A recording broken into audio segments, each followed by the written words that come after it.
Good morning, everyone. Sorry for the minor delay, a little technical issue which we've taken care of. So we'll get started. Good morning. My name is Mike Terry. I'd like to welcome all of you to this regular monthly hearing of the Cobb County Planning Commission. We are appointed by the Board of Commissioners to investigate and review every zoning request and land use permit that comes to the county. And that's what we'll do here today, is take testimony on each of these cases. If you're here for any of these cases, you will need to come back in a couple of weeks when it will be heard. Each case will be heard before the Board of Commissioners, and that hearing date is November 21st, I believe, so you'll need to come back for that. I need to remind you that we're an advisory panel for the Board of Commissioners. All the binding and final decisions will be made by them at that hearing. I am looking for our minister. I'm not sure he has come yet this morning. Is Pastor Morrison in the audience? No. David, why don't you lead us in prayer this morning? It's our custom to invite various members of the local clergy to come and have a few words for us to open our session. But since our pastor couldn't make it, we'll ask Tim to lead us in prayer this morning. So Tim, come on up, please. David, you can jump right in if you. Thank you, Tim. You know, in the midst of all the chaos we see in this world lately with the shooting at the church and just the craziness in this world, I have faith and know that our Lord has us in the palm of his hands. This Sunday at church, we were reading about how the disciples were on the water and the storm came, and many times we're in storms as we are today. And Jesus said, it is I, do not be afraid, as he walked towards them on the water. So he is still in control, and we just thank him for that. Our Heavenly Father, we come to you today. We thank you we live in a country with freedoms where we could come and discuss these issues, to share our opinions, to our desires and our wants, Lord. We pray for wisdom for our commissioners, Lord. As they talk about these things, give them insight. And Lord, we pray your will be done in all these things. We thank you, Lord, that you hold us in the palm of your hand, and that through this we can have true peace through you. We pray these things in Jesus' name. Amen. As is our custom, we will have our Pledge of Allegiance led by Officer Skip Ott from Cobb County Police Department. Please stand. I pledge allegiance to the flag of the United States of America and to the republic for which it stands, one nation, under God, indivisible, with liberty and justice for all.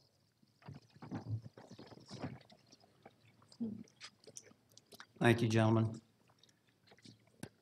First on our agenda this morning will be the consent agenda.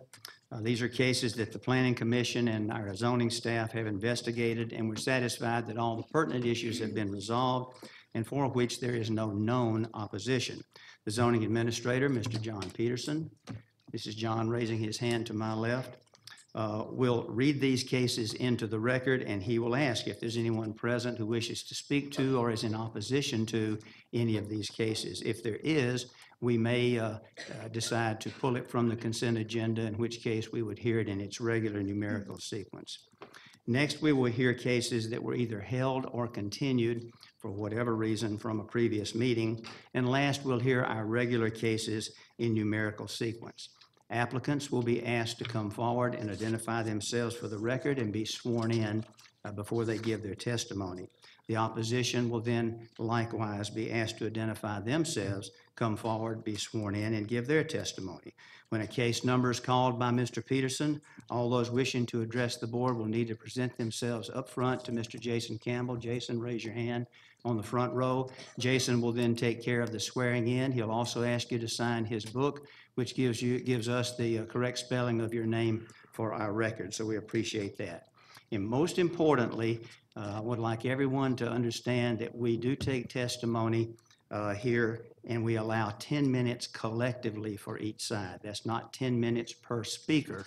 That's 10 minutes for each side. So please be mindful of the length of your comments so that everyone does have a chance to express their views, and we appreciate that.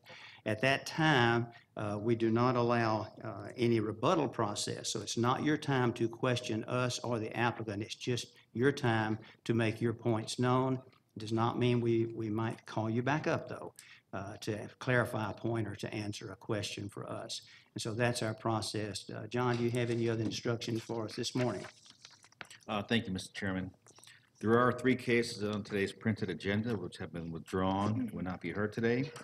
First case is rezoning case Z49, Waste Industries Atlantic LLC.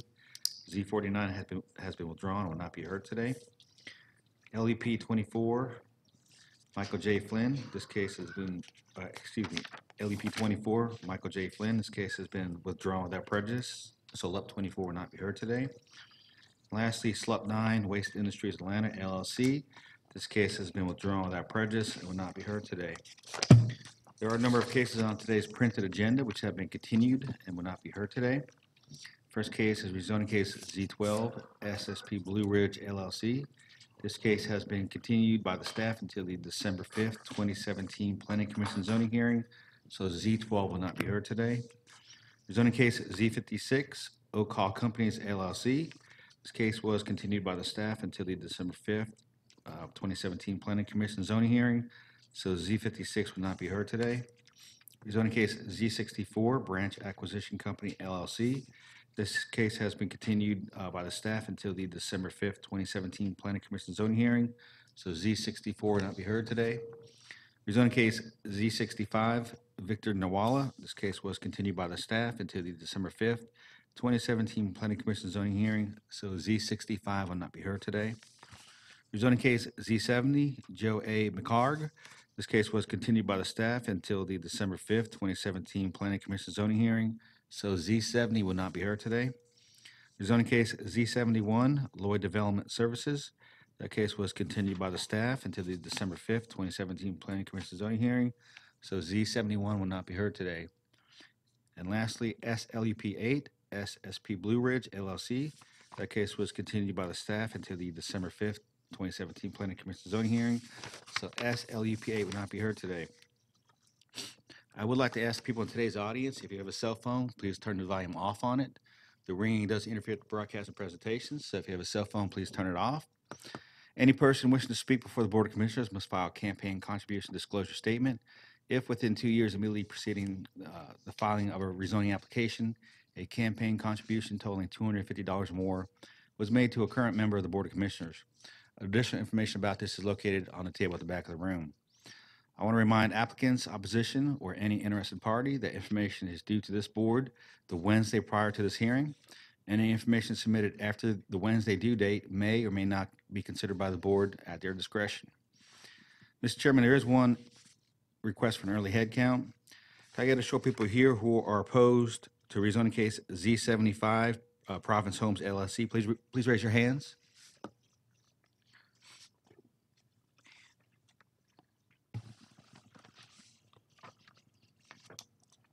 Okay, leave your hands up, folks, so we can get an accurate count. If you're opposed to Z75,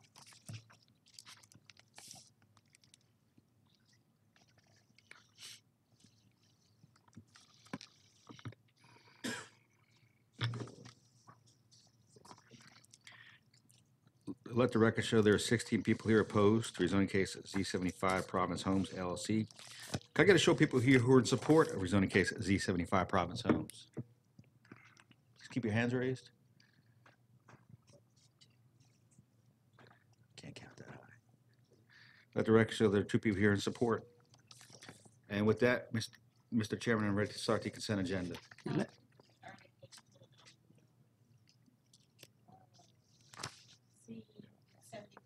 Okay.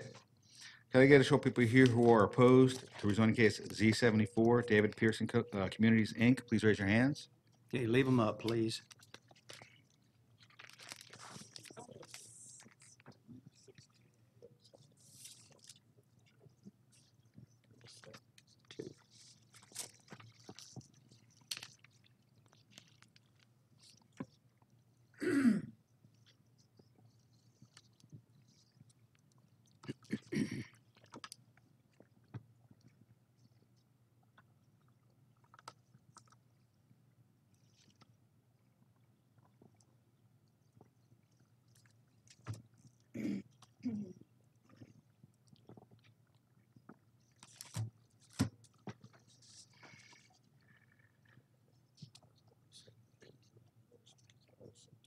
50. Let the record show there are 50 people here in opposition. And can I get a show of people here who are in support of rezoning case Z74? Please raise your hands.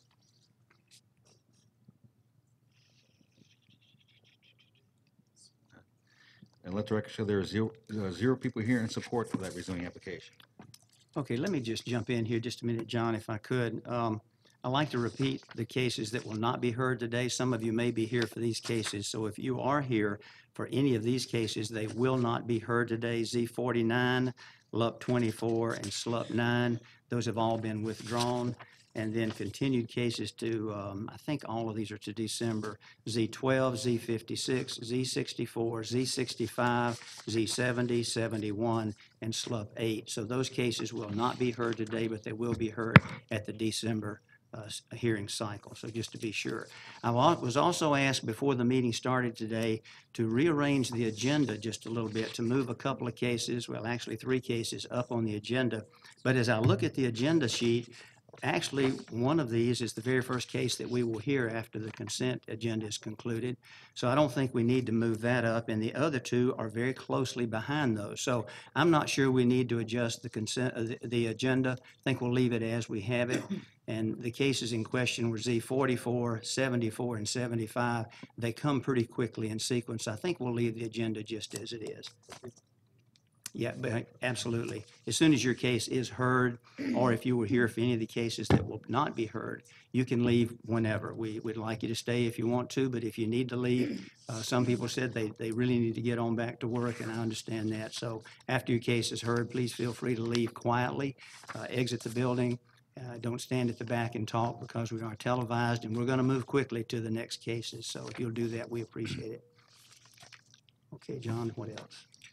With that, Mr. Chairman, I'm ready to start the consent agenda. Okay, go ahead, please. Thank you. Cobb County Planning Commission zoning hearing consent agenda for November 7th, 2017. Rezoning case Z61, West Cobb Senior Living, LLC. Request rezoning from R20 to RSL for the purpose of a memory care facility in land lots 331 and 332 of the 20th District. The property is located on the north side of Kennesaw View Drive, west of Sandtown Road. Staff recommends approval to the RSL zoning district, subject to the following conditions. Site plan received by the zoning division on October 6, 2017, with the district commissioner approving minor modifications. Letter of agreeable conditions from Mr. Parks F. Huff dated October 31st, 2017.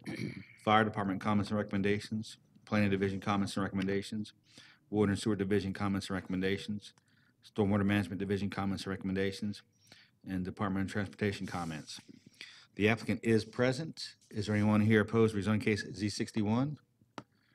There's one person opposed, Mr. Chairman, so we'll pull that off consent. And That's fine, let's do that. We'll hear 61 in its regular sequence then. Okay, go ahead, John. Rezoning case Z67, East Mountain John, Development. let me interrupt you. Parks does want to enter something into the record. What do you got, Parks? I think we've been Give us- having, Give us your name. for the record, my name is Parks Up with Sam's Larkin Hub and Valley. And Kelly Gambrell and I have been talking, and I think we want to put something on the record and keep it on consent, if that would be possible. And Yeah, we can, Okay. sure, yeah, we can do that. this is Mr. Peterson gave the letter dated October 31st. There was a couple of issues that Plan wanted us to make sure we addressed, and so I'm going to try to do it and see if Kelly confirms this. One of the first conditions is there is some parking adjacent to Kennesaw View. We want to add a stipulation that parking will have a landscaping that obscures the view from Kennesaw View Road, and that landscaping plan will be finally approved by the district commissioner. Wanted to emphasize that we will comply with the stormwater requirements and that we are aware of the stormwater conditions that relate to this project and combining it with the existing project. And number 3, wanted to confirm that there are 2 variances on the site plan and that we are working with the adjacent neighbor to come up with a buffer plan that makes them as buffered as they would be under the 40-foot buffer versus the 30-foot buffer, and that the other buffer would be would go away when this is platted with the remaining development. So, and that this could be removed from, if these items are not completed by the BOC meeting, this could be removed from the Board of Commissioners consent agenda. Okay, Parks, okay, that. excuse me, I'm sorry, go ahead. Parks, I just have a question about your STIP letter and the site plan. On the site plan, it says 32 units. In the STIP letter, on page 2, it says 33. And then later on number 2, on page 2, it says 36. So is it eeny, meeny, miny, mo, or do you have a real number? The number 2 is the one that we're asking to be which is the stated number 2. And the size of the building is stipulated in the site plan. So the size won't change. Quite frankly, what I'm trying to avoid here is coming back and amending a stipulation. If the way the units are laid out, there's some additional units under that square footage. Client actually asked me the same question, and I said, all I'm doing is wanting to build in a little flexibility because, this is a certain square footage building, and depending on, that their intention is 32, but it didn't seem to be a big deal to add some flexibility so we're not having to come back in if there was a reconfiguration 5-10 years down the road. There may be a better way to lay out the units inside. Can the language be adjusted so that it reads not to exceed That's Yeah. what it a says. number? That's what it says. Is that what it says? Yeah. Okay, so it's not to exceed what number? 36. 36. Yeah. Okay, Thea, does Okay. that answer? That's fine, I just, No, you have 3 different numbers. And I know you talked about the variance, but you didn't say what the hardship was. You added additional property, and you created a hardship, which you didn't have originally, which really doesn't make sense to me. Yeah, I mean, the shape of the property and how the building is configured, and I hope you had a chance to read the introduction to the letter. I mean, this is done with a preeminent expert in memory Yes, care. I And so read all of that. this but is- But what the expert says for the design doesn't tell me what your hardship is. It's the shape of the shape of the property and the size of the property, which are 2 of the reasons for granting variances. And as I said, the neighbor that's adjacent that is affected is very aware of the variance request, and we are working with them to come up with a buffer plan that is at least as big of a separation, big as a buffer, as they would see if it was 40 feet versus 30 feet. And well, first of all, we have a Board of Zoning Appeals for variances, but we give away a lot of variances at these zoning hearings, and we set precedents that are there in the book. And so I don't know whose responsibility it is to indicate what the hardship is when we have variances, whether it's your responsibility to indicate that or whether it's staff. So one or the other, y'all need to decide how you're going to handle this, but you need to indicate what your hardship is. Thank you. Okay, this is in District 1, Mr. Gunther's district. You want to weigh in on this? Yeah. Skip, please. I'm aware of all the issues that Parks Huff just raised, and I'm in agreement with the additional stipulations that he proposed be added to the stipulations for this rezoning application.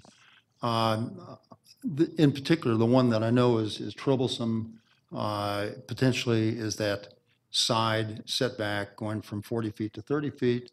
But I sit on the Board of Zoning Appeals, and one of the things we always ask on the Board of Zoning Appeals is, are the adjacent neighbors willing to accept that or not? Irrespective of the fact that there's a hardship, are they willing to accept it or not? And in this case, it appears that that's definitely the case. And so I have no problem with that particular variance. The other variance, as Park said, would go away.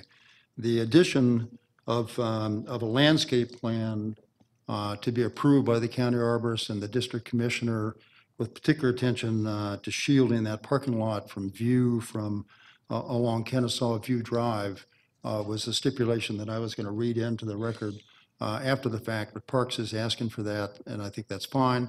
And the issue that has to do with the number of units, I think you say very clearly in your letter in step number 2 that it will be no more than 36 units. And so I think that covers that issue. So I'm happy with all the comments that have been made, and I'm willing to, if I need to make a motion, that it stay on the consent agenda to do exactly that.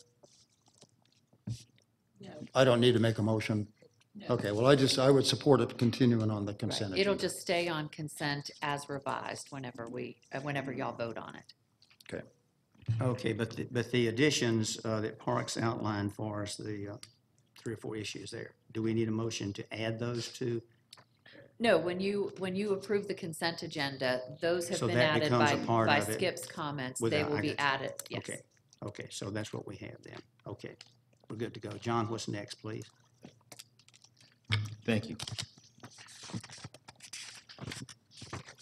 Rezoning case Z67, East Mountain Development Group, request rezoning from O&I to CRC for the purpose of retail in land lot 58 of the 20th District.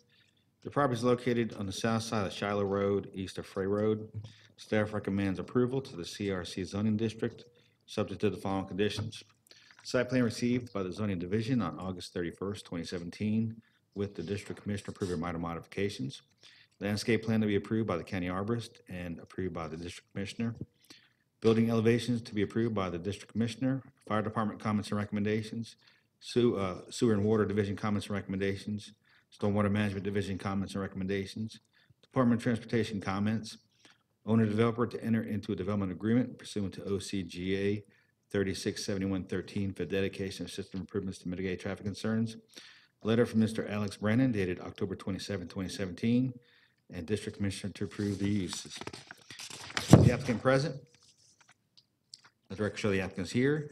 Is there anyone here opposed? Rezoning case Z67? Let the record show there's no one opposed. John, I want to add a step, we're going to take the use off and just approve the building, architectural style of the building. I think that's what we talked about. What was that, Commissioner Williams? Approve the style of the building, final approval by Commissioner on the style of the building. Yes, and that's number 3 in the condition. And 3, okay, and you added the tattoo parlor and the massage parlor?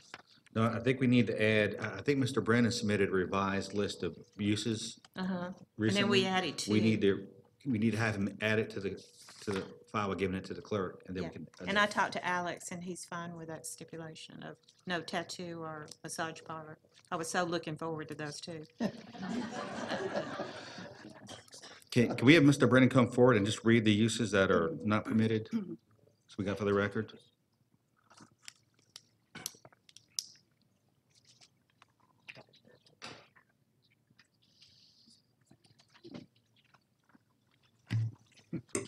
Alex, give us your name for the record, please. Yes, Alex Brennan as applicant. And it's going to give me 1 second. Let me pull it up here.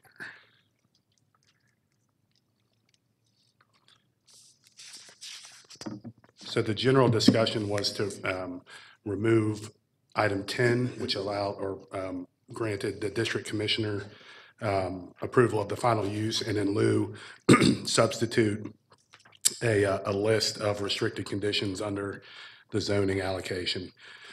That list was, the following uses shall be prohibited: billiards and pool halls, liquor stores, adult entertainment establishments, adult bookstores, car washes, convenience food stores with self-service fuel sales, emissions or inspection stations, freestanding climate-controlled self-service facilities, designated recycling collection locations, full-service gasoline stations, light automotive repair, radio, television, and other communication towers and antennas, self-service fuel sales, churches, chapels, temples, synagogues, and other such places of worship, and then the addition of tattoo parlors and massage parlors.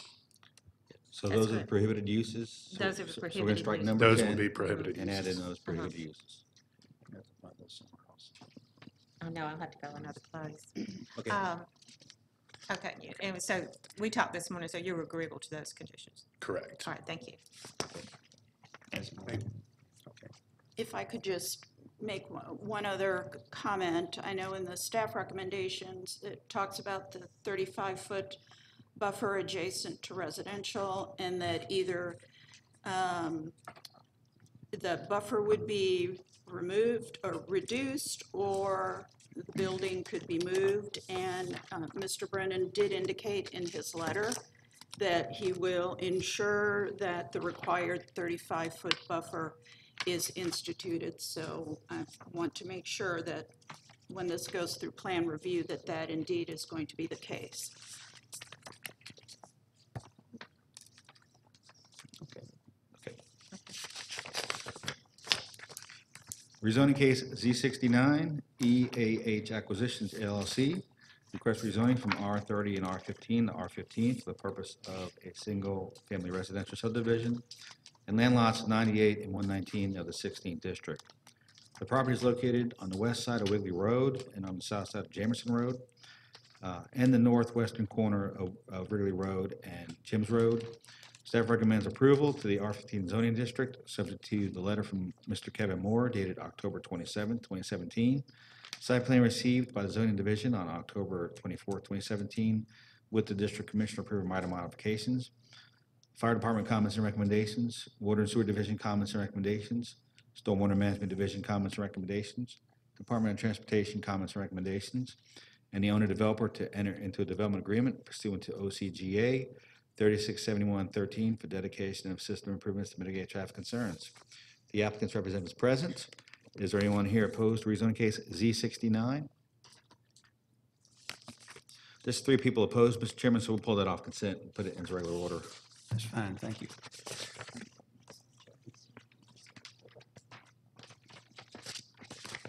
Rezoning case Z72, Lloyd Development Services, request rezoning from R20 to RA5 for the purpose of single-family residential and land lot 131 of the 16th district. The property is located on the south side of Lee Waters Road, south of Jamerson Road. The Planning Commission recommends approval to the RA5 zoning district, subject to the following conditions. Letter from Mr. Garver Sams Jr. dated October 19, 2017. Site plan received by the zoning division on October 24, 2017, with the district commissioner approving minor modifications. Fire department comments and recommendations, water and sewer division comments and recommendations, stormwater management comments and recommendations, and Department of Transportation comments and recommendations. Is the applicant present? Let the record show the applicant is here. Is there anyone here opposed? Rezone case Z72. Let the record show there's no one opposed.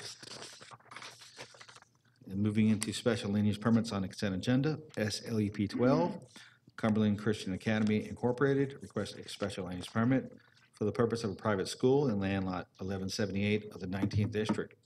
The property is located on the south side of Brownsville Road, east of Hill Road. Staff recommends approval for 24 months, subject to the following conditions. Site, Water and Sewer Division comments and recommendations, Department of Transportation comments and recommendations, last revised October 24, 2017. Fire Department comments and recommendations, and Stormwater Management comments and recommendations.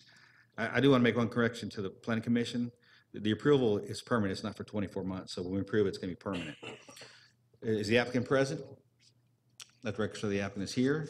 Is there anyone here opposed to SLUP 12? Let the record show there's no one opposed. And that completes the consent agenda, Mr. Chairman and Board.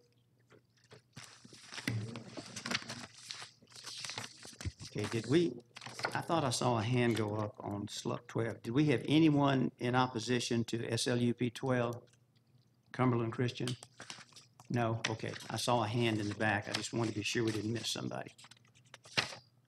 Okay, that's a finish. That finishes and concludes the consent agenda? Correct? Okay, we need a motion then to approve the consent agenda as amended. And I will have to announce on SLUP 12, I'm going to have to abstain from voting on that one case. My grandchildren go to that school, so it's an excellent school, by the way.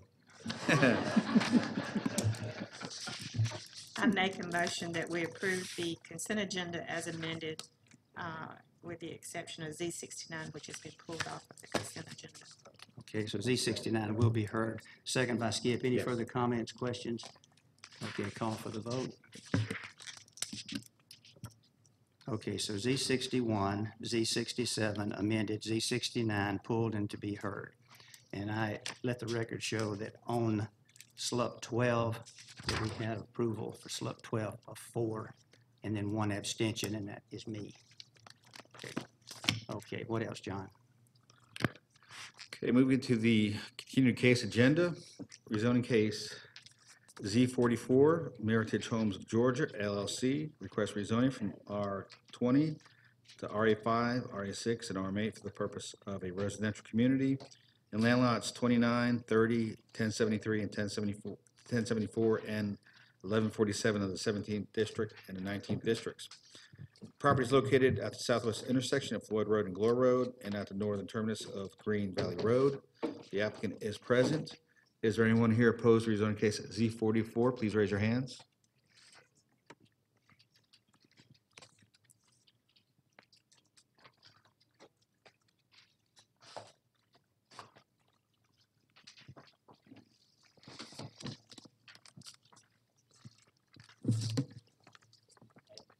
Let the record show there's 8 people here in opposition. And I also got to show people here who are in support of rezoning case Z44. Please raise your hands.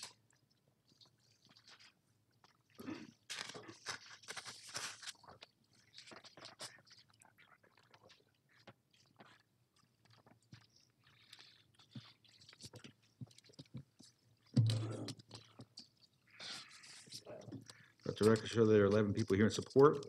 All those wishing to address the board, please come forward to be sworn in. If you may want to address us and you're not quite sure, come on up and be sworn in. Doesn't mean you have to speak. We just like to get this process done all at the same time. I'm going to give you a little bit more.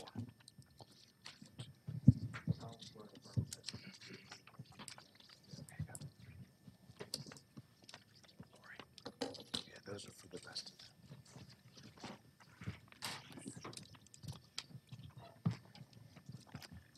Morning, Mr. Moore, whenever you're ready, sir. Good morning, thank you. We all ready? Okay. Thank you and good morning. For the record, I'm Kevin Moore. I'm here on behalf of the owners of this property, which is 47.5 acres located at the intersection of Floyd Road and Glore Road, as well as the applicant, Meritage Homes, in this application for rezoning. As stated, this property is a total of 47.5 acres. It's currently zoned R20. This zoning application is to propose a rezoning to the RM8, RA6, and RA5 zoning categories. On your screen right now, you see the kind of the surrounding area and where this property finds itself, and I think that's also important as far as what is being proposed here by Meritage Homes. You can see on your screen where Floyd Road through the kind of the middle of the screen, and then Glore Road at its intersection, and then importantly also is the intersection of Hicks Road and Floyd Road. And that's where you see the NRC, which is a commercial business that's located there at that intersection directly across from this property, and also directly across from this property. As you can see, going from that intersection of Hicks and Floyd are the RM8 and RA5 zoning categories. And so you see that step down nodal effect that's taking place at the intersection of Hicks and Floyd across the street from this property. As you move down Floyd, Floyd becomes really a commercial corridor at this time. As you continue south on Floyd, and it's Floyd Middle School as well as the commercial corridor, which you find many retail. You have 2 major shopping centers as well as a bevy of additional retail establishments that are there on Floyd Road, all well done. As you then move west on Glore Road, you turn, and that becomes a much more traditional, long-time single-family neighborhood. So this particular property finds itself in a position to serve as a real transition, number one, from a land use standpoint, and also as a real gateway to what it becomes Mapleton proper as you move south on Floyd Road. And therefore, the opportunity here is great. And now we're going to turn to the site plan to show you how what we are proposing and what Meritage Homes is proposing is a master plan residential community that not only engages Floyd Road so that you can provide that gateway and entrance to Mapleton, but also provides that transition of residential uses and residential homes as you reach the longtime traditional neighborhoods that are west of this property as well. I'm going to go through that site plan with you just to show you some of those specifics as we move through this. Turning to the site plan, can give you some overall general aspects to it. Again, here is the 47.5 acres. What is being proposed is a total of 154 homes made up of 3 distinct products or 3 distinct residential types. We have what has been termed detached bungalows, townhomes, and then traditional detached single-family residential. First, I do want to make sure that we're clear. The overall blended proposed density, meaning the overall density of the entire 47-acre tract, is not to exceed 3.24 units per acre.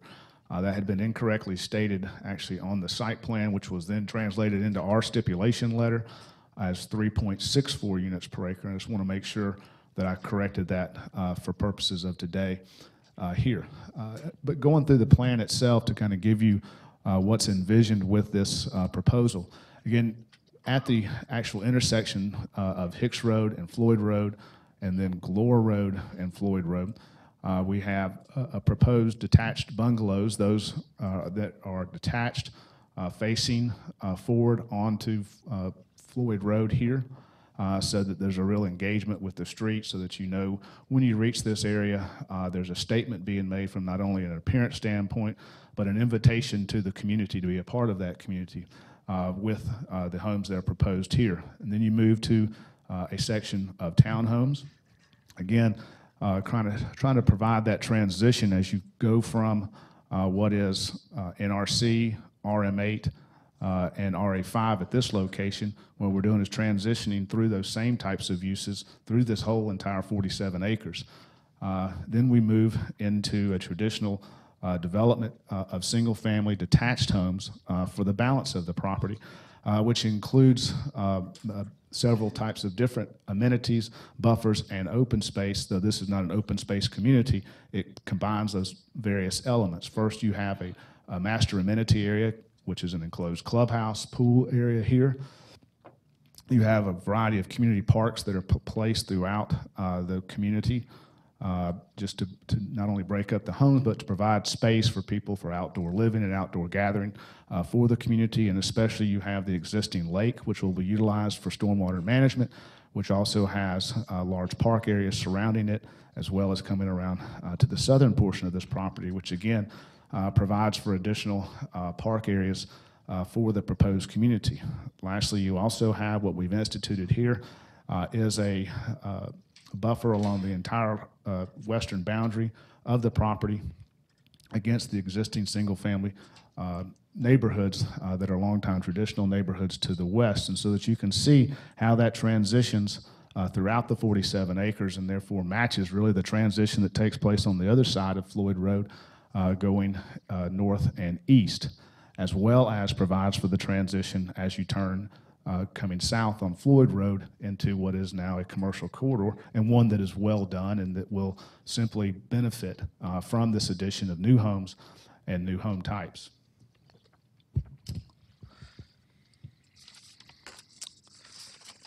There's also been a great deal of focus on what this will look like from Floyd Road and Glore Road. I want to turn now to the perspectives that Meritage Homes has prepared on how that vision is going to be implemented and executed along those street frontages. What you're going to see now from this site plan now transition to a visual perspective of the intersection of Glore and Floyd Road. So this is standing on Floyd, looking back towards that intersection with Glore. And what you can see is they've set up at that very intersection a very attractive high-end park-looking area.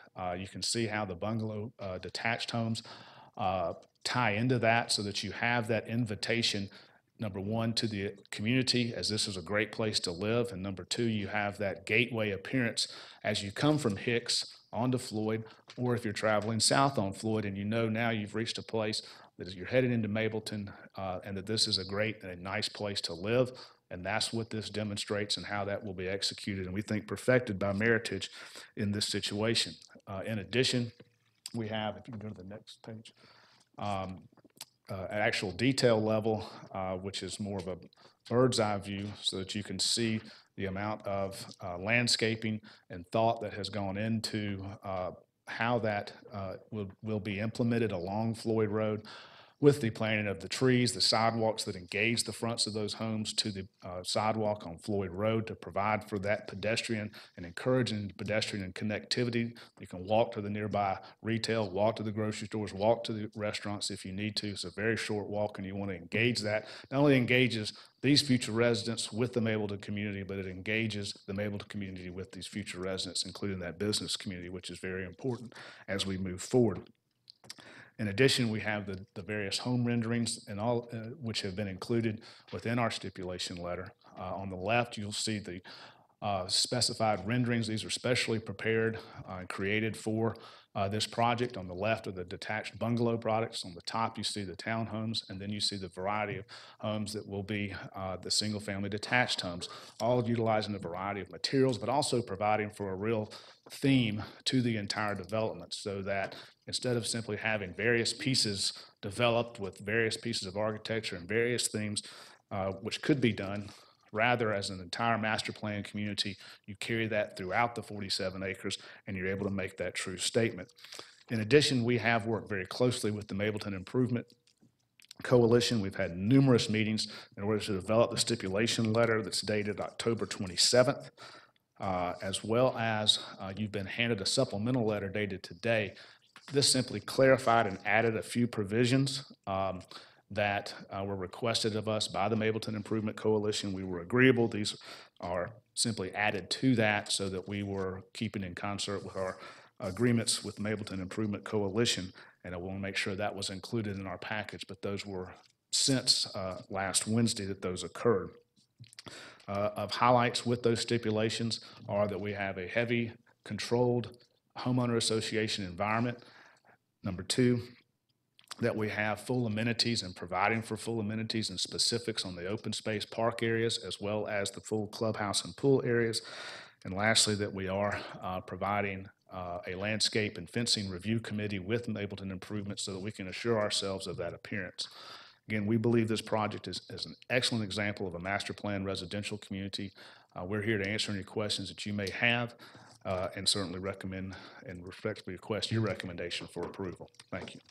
Thank you, Kevin. Kevin did go over by just a few seconds, so we'll add that additional time to the opposition's comment time. Thank you. Thank you. Okay, have a seat, and let's hear from the opposition.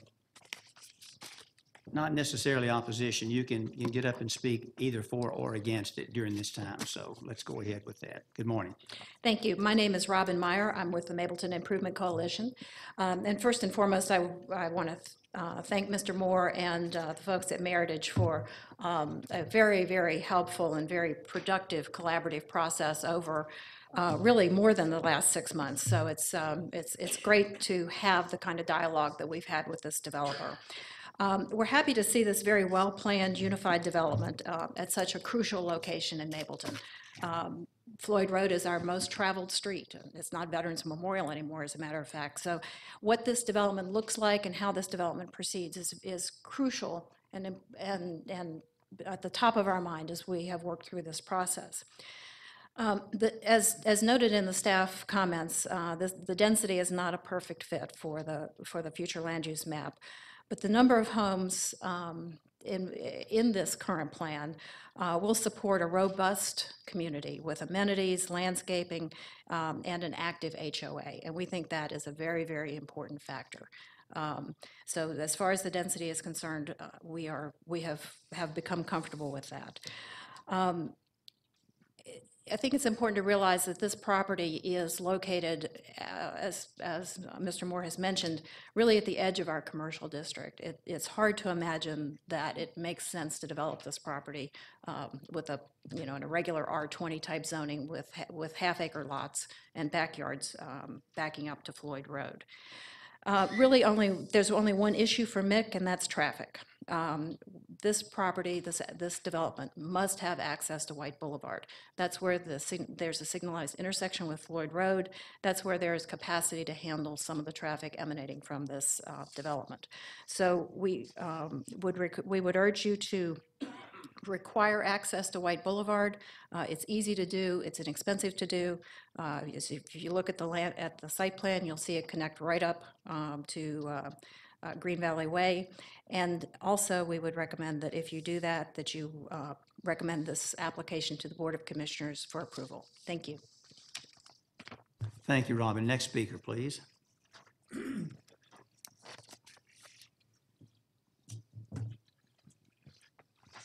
Good morning, Mr. Chairman, Commissioners. My name is Dennis Campbell. I represent the Cobb County School District.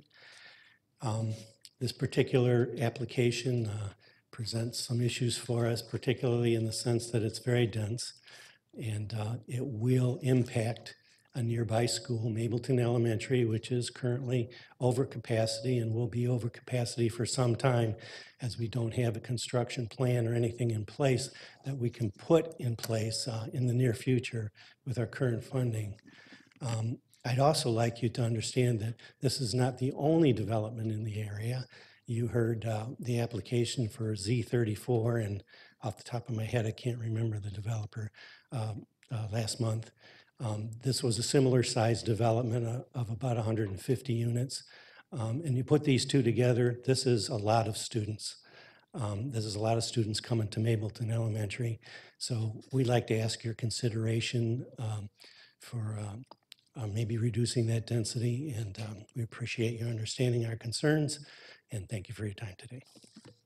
Thank you, Mr. Campbell. Next speaker, please. Good morning, Mr. Chairman, members of the board. My name is Jerry Landers. I'm a lawyer here in town, but I'm also a resident at 4800 Glore Road. I only have one thing to add. I want to build on Ms. Meyer's comments about access to White Boulevard. I appreciate the applicant's efforts to mitigate the traffic concerns that many of the neighbors have raised. The mitigations that are suggested in the stipulation letter are insufficient. The traffic getting onto Floyd Road from Glore Road now is intolerable. If you add 154 units to access Floyd Road turning left from Glore Road, it would make an intolerable situation impossible. I would also suggest to you that if you require access to White Boulevard, that the applicant no longer needs access to Glore Road. Thank you. Thank you, Mr. Landers. Do we have another speaker? Come on up.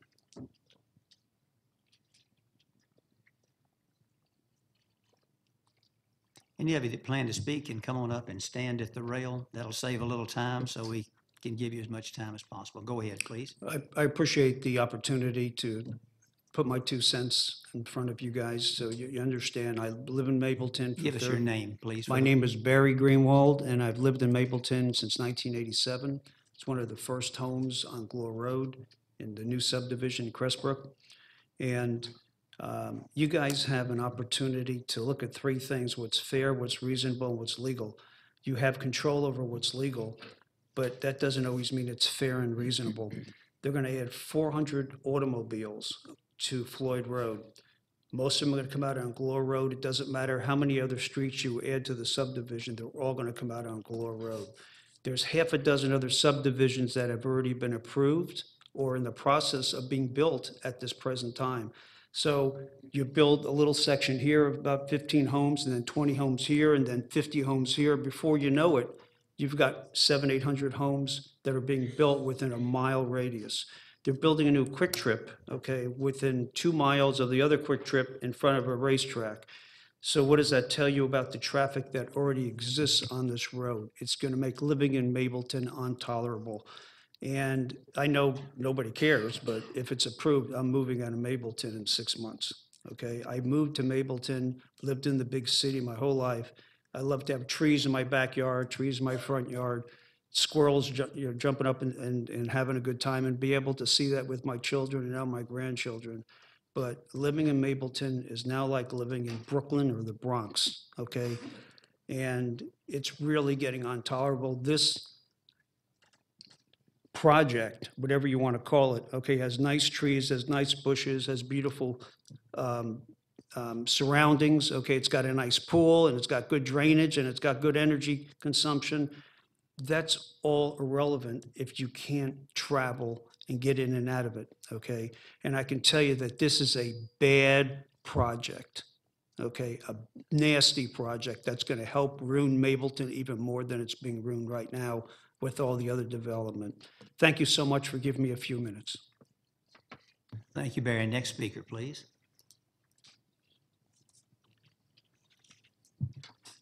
Hi, my name's Heather Reckworth, and most of the issues that I have already been touched on.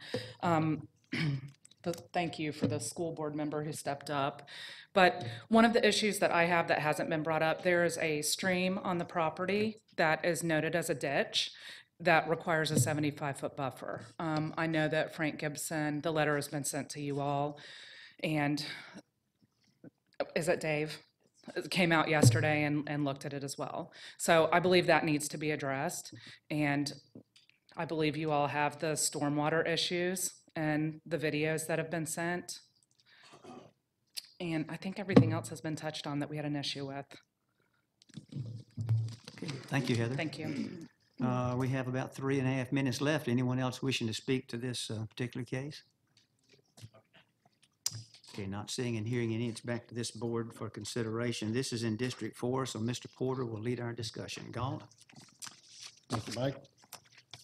Okay, like many of big developments in Cobb, the number one issue we've heard is traffic. You know, that's normal, and I don't blame people because traffic is an issue in here. And there was a traffic study done on the property. And one of the things that the traffic study shows pretty clearly is if we don't have access to White Boulevard some way or another, the intersection at Glore Road's gonna go to an F level of service. It's a C right now, so it's already not great, but it's really gonna deteriorate, where currently the White Boulevard at Floyd Road's an A, which we don't have that many A's around. So it's nice to know we have some capacity that could work. So that's one issue that I think I heard, a couple of the different people mention, and we've heard overall. Now, I know the people who live down off of Green Valley in that area aren't wild about making a connection to this development. I know the developer early on made a commitment to them that they weren't going to connect to Green Valley Road. And so they've been reluctant to bring us a plan that shows that because they feel like they made a commitment to the community. But the reality is that road was dead-ended there many years ago for this express purpose of extending a subdivision into there and providing connectivity. And it's really something that's needed. It's not something that, we're looking at and saying, oh, just connect it because it's there. It needs to be connected. So that's something that, I know the developer's trying to keep their commitment, but on the other hand, whatever goes back there, if this was developed R20, I think the connection would have to be made. And this rear portion, this property's kind of split between two what we call future land use designations. One of it's low-density residential that allows up to 2 units per acre, or 2.5 units per acre, and that is about 2/3 or so, maybe 3/4 of the property. And then the other part is what we call medium-density residential, which allows for up to 5 units per acre. And that's the part that's closer to Floyd Road where they're putting the townhomes and the bungalows.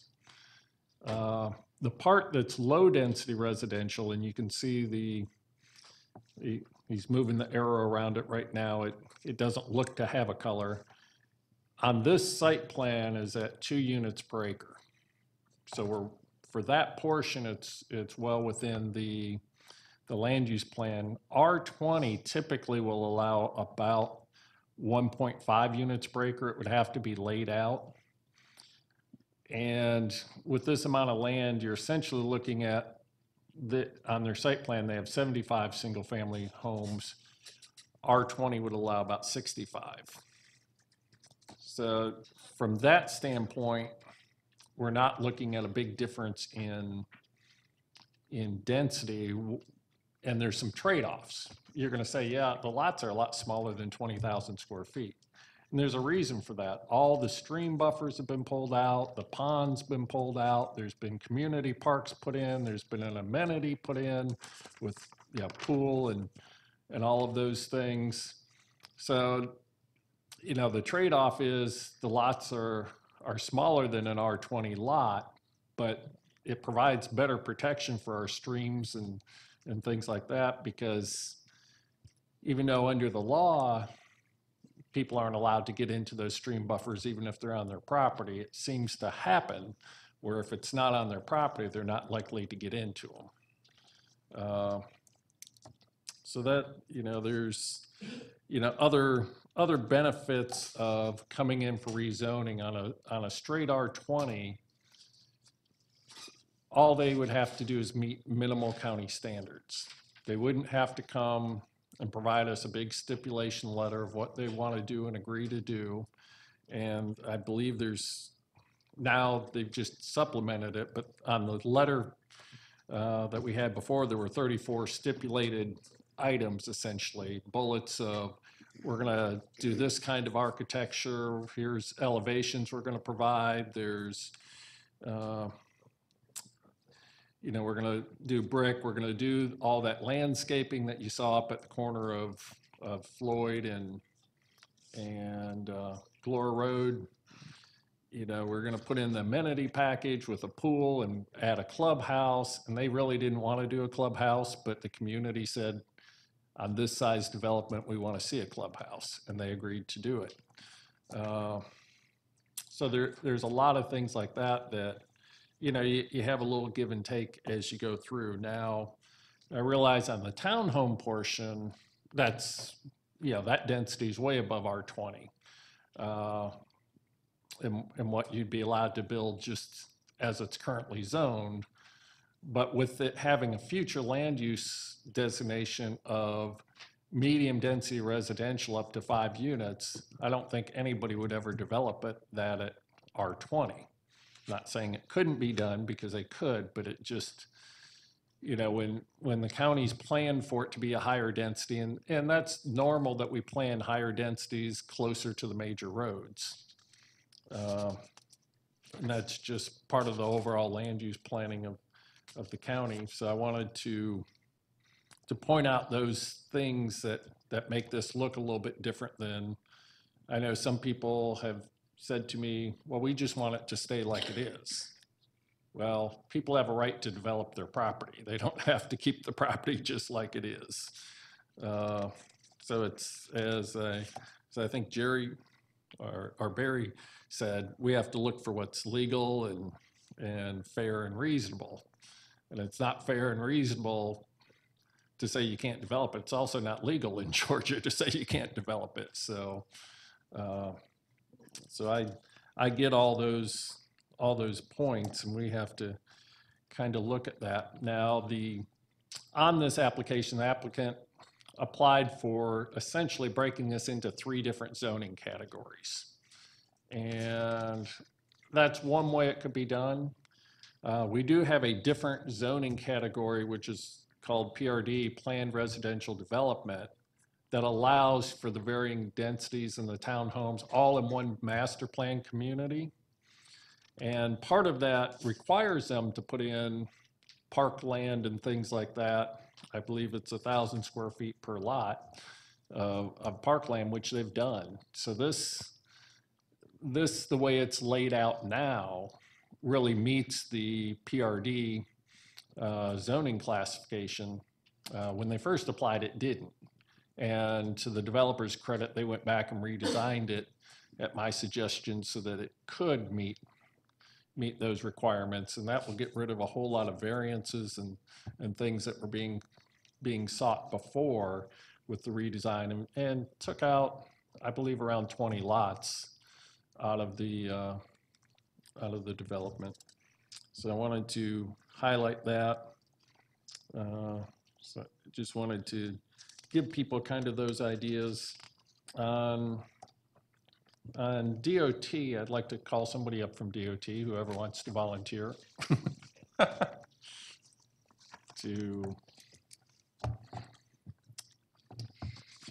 Amy Diaz, DOT. Okay, thank you, Amy. I think I mentioned before, the traffic study really shows that putting all this onto Glore, and there's also an entrance on Floyd that's right in, right out only, but with that traffic study, it would still make a mess of the intersection at Glore and Floyd, right? Okay, so looking at what they have in the existing condition, that left turn today coming off of Glore Road is a single lane approach. So today, based on the traffic study, on average, a car has to wait 31 seconds to turn left out of there, or right, but we're going to look at the left turns because in the future condition in the build, we've recommended and they've agreed to put separate left and right turn lanes. Okay. So in the no build, which is still a single lane approach, in 2030, which is as far out as we asked them to look, it's going to take 86 seconds, so a minute and 20 seconds. That's if they don't build anything. So that's just normal background traffic of everything else going on in the area.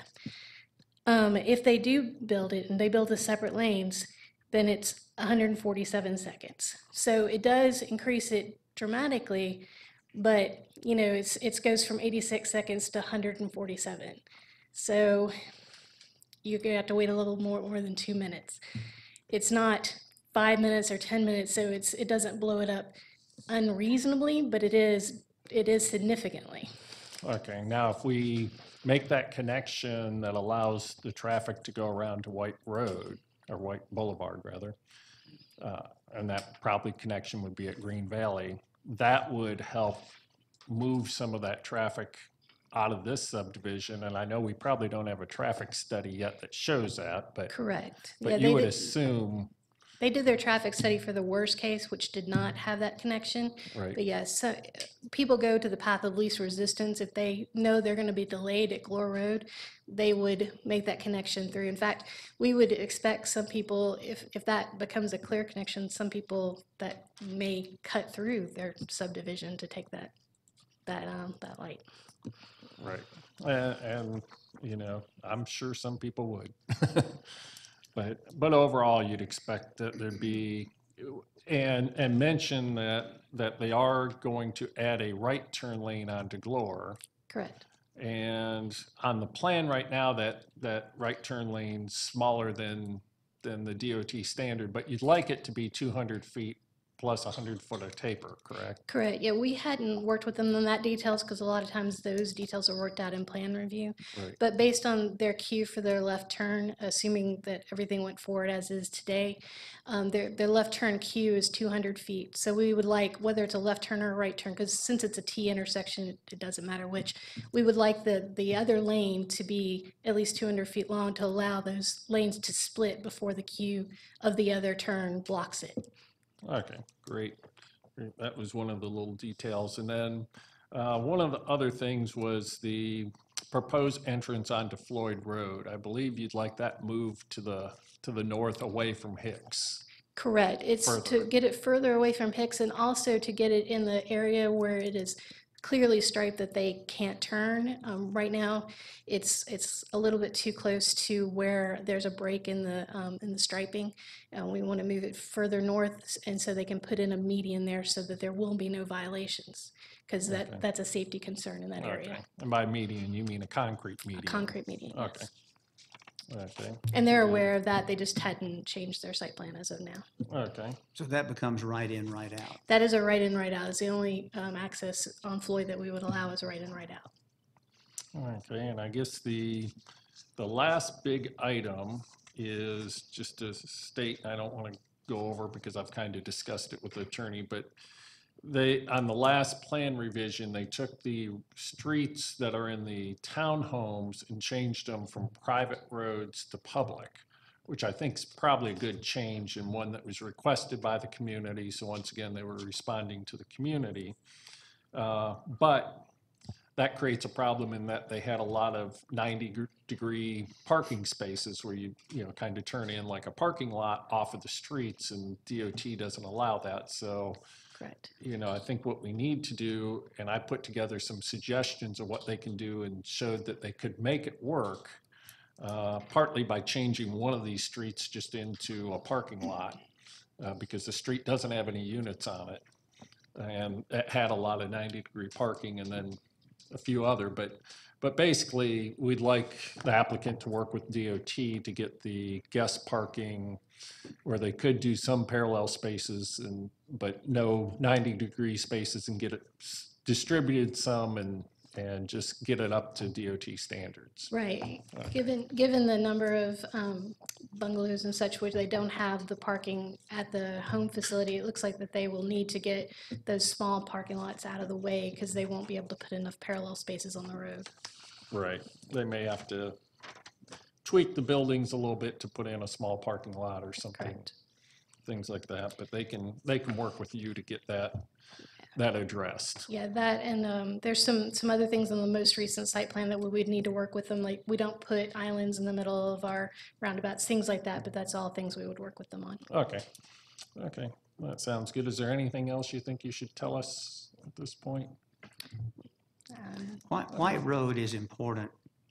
We know why, because we've been talking about it, but why is it important to have this development have the access to White Road?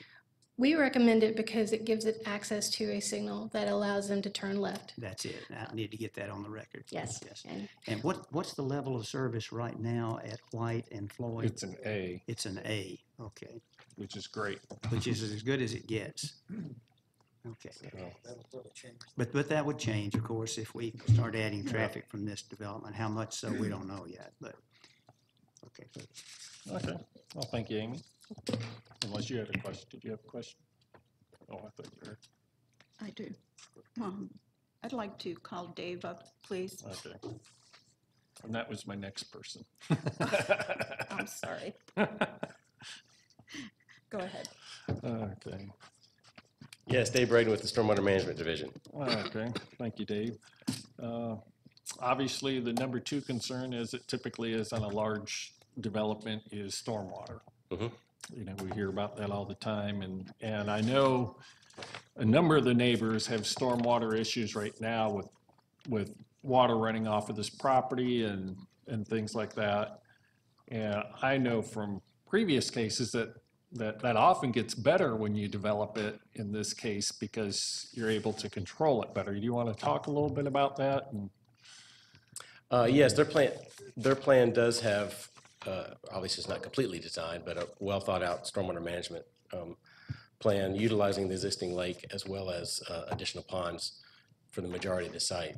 The problems that have been discussed and that I was able to, both from past complaints as well as doing site visits, are through the older subdivision to the west, which is, I think, Glora Estates, Crestbrook, and then back into Clay Manor.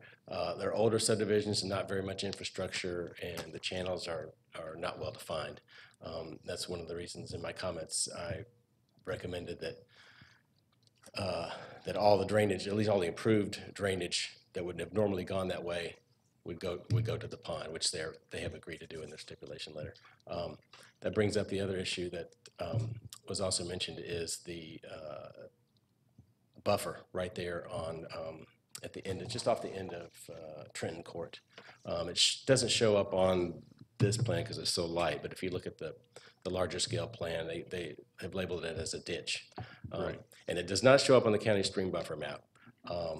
It doesn't have a sufficient drainage area to typically warrant a buffer. It's a little less than 5 acres, 4.5 acres or something like that. And it's not a very well-defined channel, very small. However, the homeowner that lives adjacent there has observed intermittent flow in that channel. And so my guess, just not a way for me to confirm that it's a spring, but it does appear that there could be a spring right there at the head of that channel. So I asked Frank Gibson has been out there previously several years ago.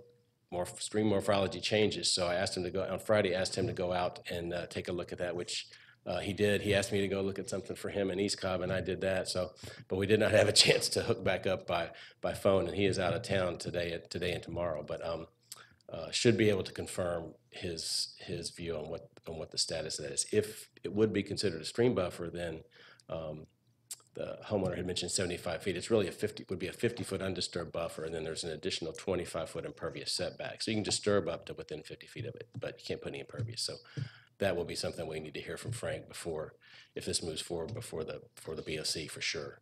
But they would need to make an adjustment on the site plan to accommodate that. So. Okay, so that's something that at this point is questionable in your mind whether it is or isn't. Right, I Frank's can't gotta make that determination. Yeah, Right, it you're wasn't not the flowing when I was person. there, so, but Yeah. that's something that Frank would have to do, so. But it's Does that something answer we your need question to as get well? looked at. So did you have another question? Yes, thank you. It's my understanding that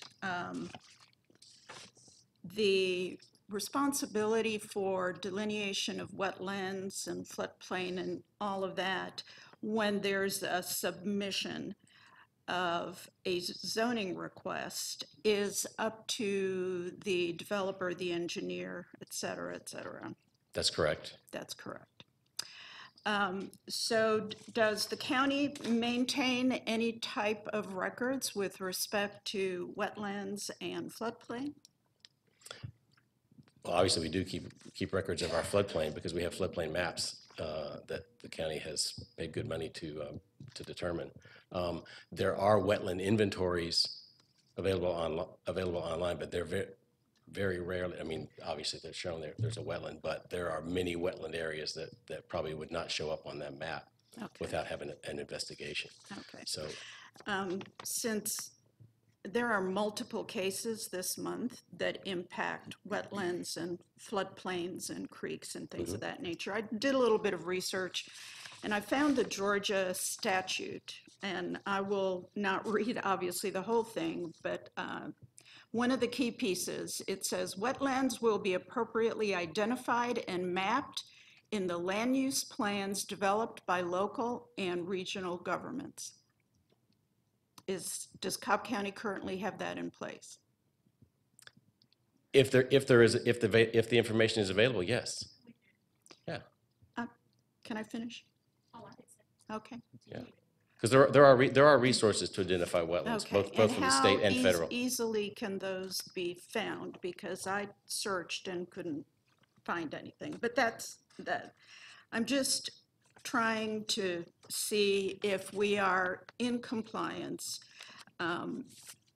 And there, as you know, because wetlands is under stormwater, there are many different types of wetlands. Do you identify all of those or only certain ones? We do not, Stormwater Division does not identify the wetlands at all. We have no wetland specialists. So if it appears that if it looks like there are potential wetlands on the site, then a wetland specialist would need to go out, and we would be required to go out and determine that. Who is the wetland specialist? Their engineer would have to hire a wetland specialist to do it. I'm talking about the county. County does not have. Because the code says that local governments will map their wetlands and properly identify them. So the answer to my question is no, that this is currently not happening in Cobb County. That every square foot of wetlands in the county is mapped, I would say no. And the county does not have the resources to do that, but we would use all currently available information. Currently available from the state? Either the state or Corps of Engineers as well. There are online wetland maps, yes. Okay. So maybe this is a discussion for later. But on the site plan, we have these designated buffers, 25 feet, 50 feet, 75 feet. And around that so-called ditch, it does indicate those buffers to be put in, but a lot of the buffers encroach onto lots, properties. Is that allowed? Yes, it is. There's nothing to prevent stream buffers from being located on individual parcels. There are existing lots all over the county that have wetlands, a stream buffer on them. Okay. And the two master stormwater management facilities, are those to be developed, or are they currently Yes, those would around the lake? Those would need to be part of their land disturbance developed as part of the development. That's correct. Okay. So there's discussion about this being a ditch or a creek. If this gets developed, it will definitely be a creek, because it's all going to drain down in that direction. Well, no, they're going to be diverting all their runoff away from this That is- creek. Well, but still. Yeah. That's, that's essentially what's Our going to requirement was happen. that they would have to, all of their developed area would have to be carried to the stormwater management facility and not bypass to that stream. And how We don't much- always require that, but because there is limited capacity in that stream from there on down through multiple properties, that's a stipulation for the stormwater. Right. And how much stormwater will the lake accommodate?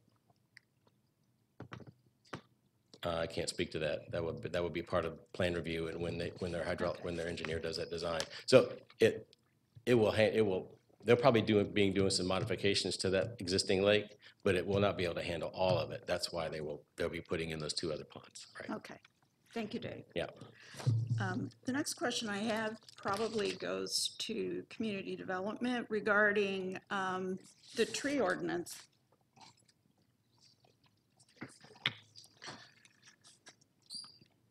I don't believe there's anyone here today, Commissioner Powell, that could address the tree ordinance. They normally address that at site plan review. Oh, because a lot of what I see happening as I drive around the county to look at the different zoning sites is that the trees are just decimated. But we do have a tree ordinance that says 15 units per acre of existing or replacement trees. Where does this property fit into that? Well, that would be determined at plan review, Commissioner Powell, based on the amount of clearing and grading they're doing. A lot of this property currently is pasture land or it's in the pond. So whatever is decided by the arborist at plan review that meets our tree code has got to be done. And they're gonna have to plant extra trees on this property. And they normally make them plant 2 trees per lot when they develop a new lot. And is that going to be 15 units per acre? It's gonna meet the tree code. We have 47 acres, right? And then you have some existing trees. That's correct. But up at Floyd Road, that's very heavily wooded. And I know the plan doesn't show any landscaping. And that's normally done at plan review. Unfortunately, plan review is not necessarily open to the public now that we have e-plan and it's done in 15 minutes. So do you anticipate this will be a real site plan review meeting? They're all real site plan review meetings when someone comes in for development. 15 minutes for site plan review is pretty quick, but thank you, John. Thank you. Okay, Dalton, you ready? I think I am ready. I think I hit my big points, the one being I put together a plan. I'm not going to bother to show it of how they could make the parking work without really having to adjust any buildings. I think they can probably do a better job if they tweak the buildings a little bit and things like that. So I don't want to specify they have to go with this plan I put together. I just wanted to see if we could make it happen in the townhome area, which is the biggest thing. We still have that question of the ditch, but I think that can be handled between now and the BOC. So I think we can go ahead with the motion on this case, even though the plan's going to have to change a little bit as long as we specify what needs to change. So I guess before I do that, was there anything you need to address, Kevin, that you heard that you think's an issue or that? I forgot because we said a lot up here. And I did have a question. You're going to, with the park at the corner of Floyd and Glore, Yes. Is it the intention to try and save some of those big trees for that park that are already there? It could very well be, yes. Okay. It Because- just depends on the reason being is because you have to determine are those trees healthy or not? Right. And especially when you have a well-traveled, heavily, intersection such as Glore and Floyd, where a couple of those are. You have to be careful about saying we're going to save a tree when you may not be able to. But regardless, it will be as documented with our plans, very attractive. And just on the stream issue that's there with that ditch, as you've seen, we've done a stream delineation We have, from an engineering standpoint, as Mr. Braden stated, that doesn't show on the county stream buffer map, or the county stream maps, which is usually the first indicator. But regardless, if it's determined, and I know Frank Gibson had looked at it previously, if it's determined that it is, that's just like he stated, it is an adjustment in the plan that has to be made, and we've made that accommodation in other areas on this plan. So that we don't, that's not a problem from our standpoint, and neither is your suggestion of altering the parking plan. And we believe that can be accommodated kind of in the direction you stated, but let us work with it because we still want to maintain some of the design elements. But we think that can be easily accommodated and certainly work with DOT and have them satisfied. Okay, great. Oh, I have one more question on the bungalows. Are you asking for a variance to 10 feet separation on the bungalows? Yes. I thought you were, but it wasn't clear in the letter, so I want to make sure we specify that. Certainly, thank you. Okay. Anybody else have any questions for Kevin? Okay, then I'll go ahead and make the following motion regarding Z44 to recommend deletion to PRD, subject to all the following. All staff comments and recommendations not otherwise in conflict. Attorney letters received October 30th, 2017 and November 6th, 2017, not otherwise in conflict. The site plan received October 30th with the following modifications. Parking and road modifications to the townhome portion to be accomplished to accomplish the following. Move the Floyd Road access further north from the Hicks Road intersection. Provide a concrete median on Floyd Road to prevent left turn movements. Remove all 90-degree parking spaces from the right-of-way. Provide guest parking that is distributed such that parking is in close proximity to each building. Work with Cobb DOT to make sure all standards are met and to keep the guest number of parking spaces close to what it is now. They're a little over on what's required, but just keep it close to that. And then in the single family portion, I'd like to have the addition of 2 parallel spaces behind lot 127. There's lots of room to put them there. And then there's near lot 141, reconfigure the 4 parallel spaces that are currently across from each other, 2 on each side of the road, to either put them on one side of the road or increase the right-of-way because they won't fit in a 50-foot right-of-way. And also there's a median there, remove that median. And then near lot 128, remove the median that's in the road near the parking. And probably the big one, make a connection to the road that currently ends in a cul-de-sac to Green Valley Road so that we get that connection over to White. And then the right turn lane on Glore Road at Floyd to be a minimum of 200 feet long with a 100-foot taper.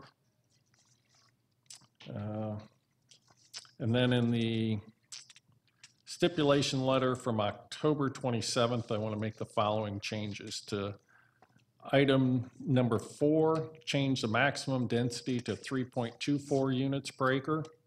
That's just a correction. That's what the site plan has on it. It was just not updated.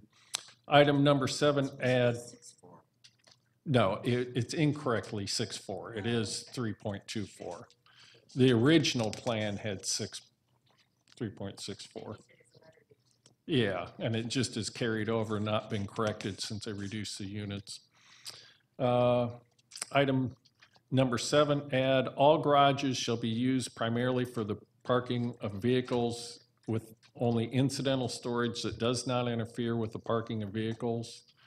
Garages shall not be converted to other uses.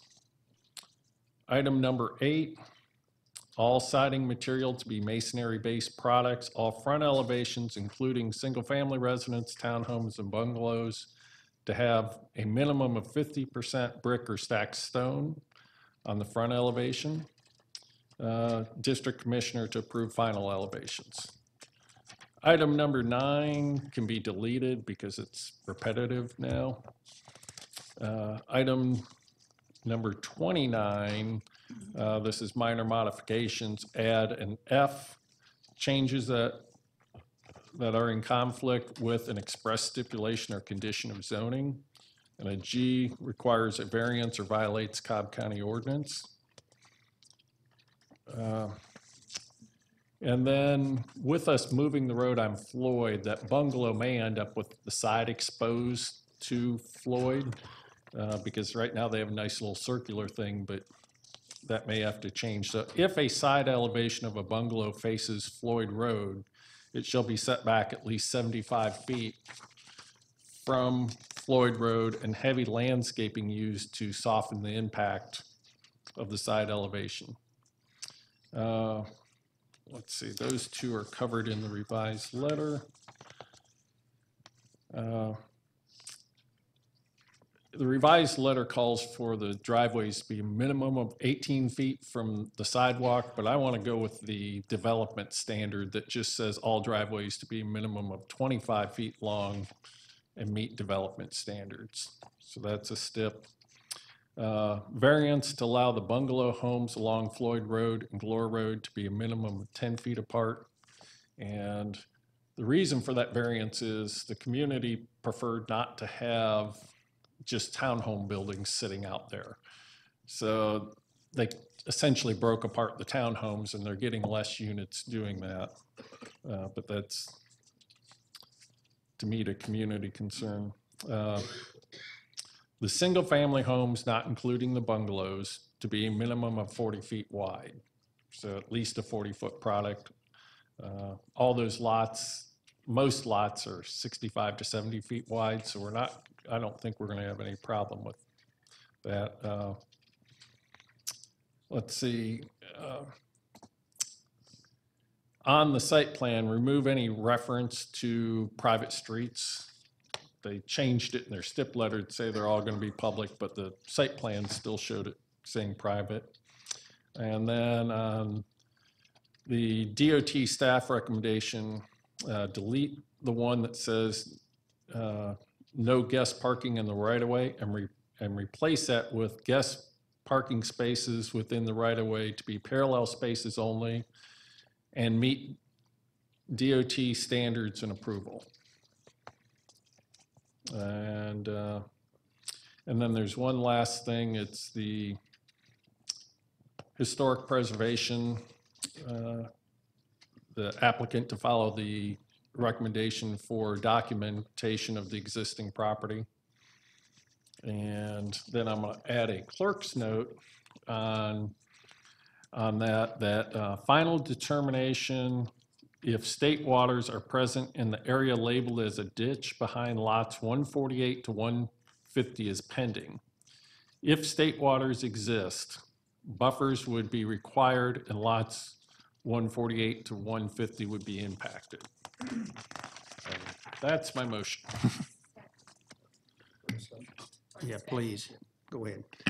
Yeah, I'm concerned about that access on Glore Road.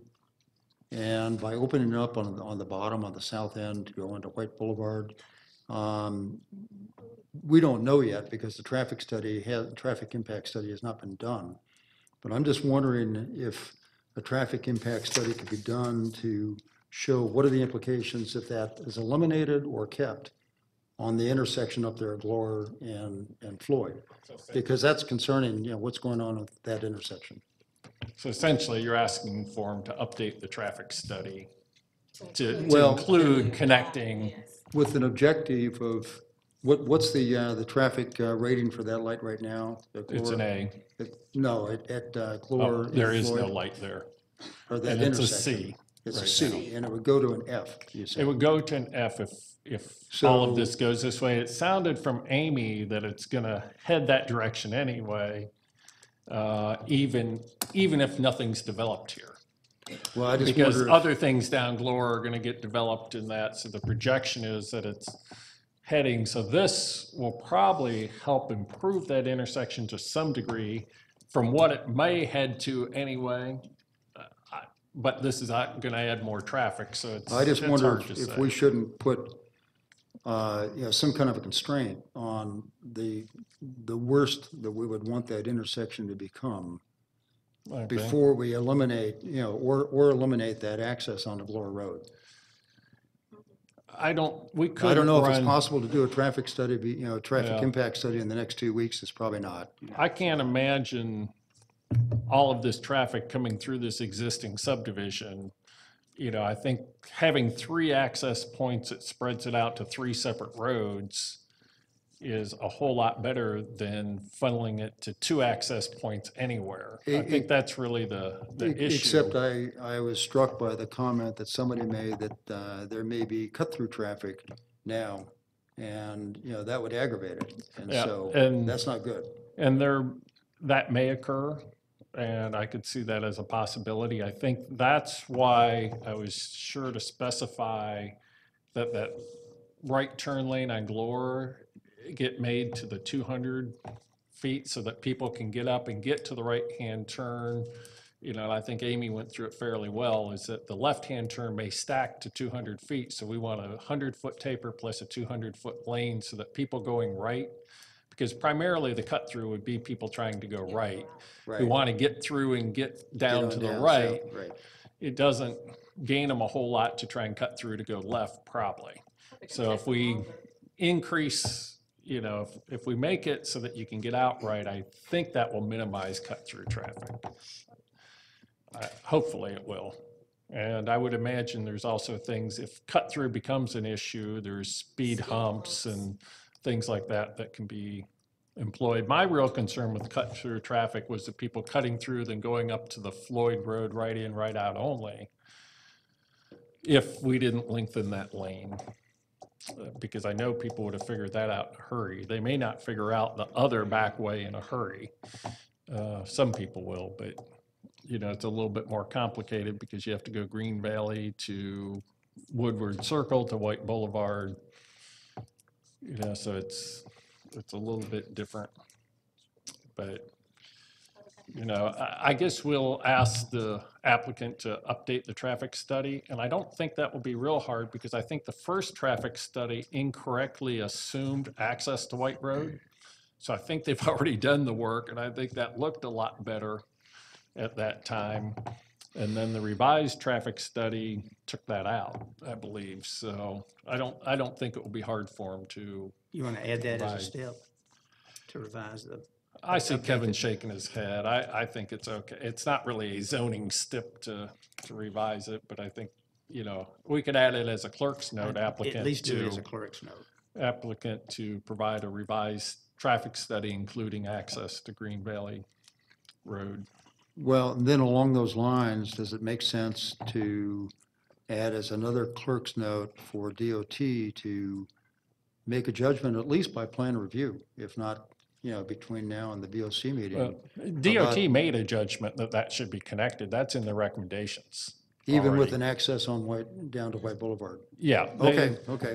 They already, that's in their Okay, good. recommendations. Okay, I missed that part. We're just Okay. following their Then I'm fine. recommendations, really. Okay, any other comments? We have a motion and a second. We have any other comments? Okay, let me call for the vote.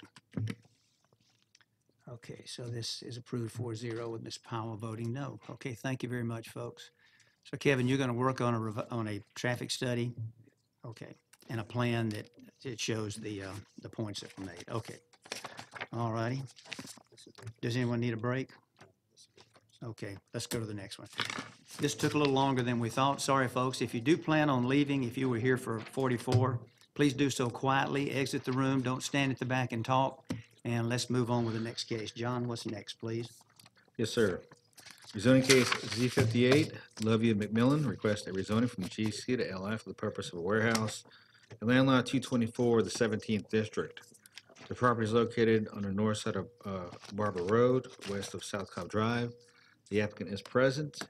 Is there anyone here opposed to rezoning case Z58?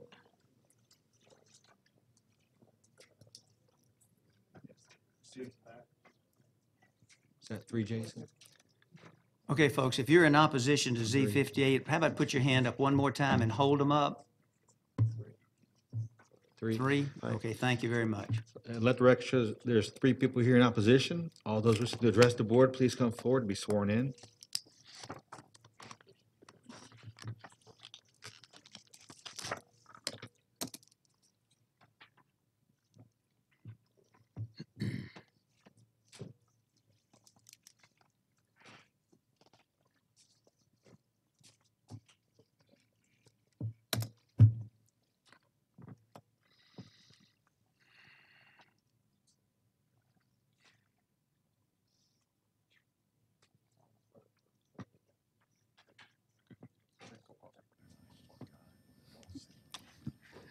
Okay, have a seat, folks. We'll call you up in just a minute. Mr. Moore, whenever you're ready, sir.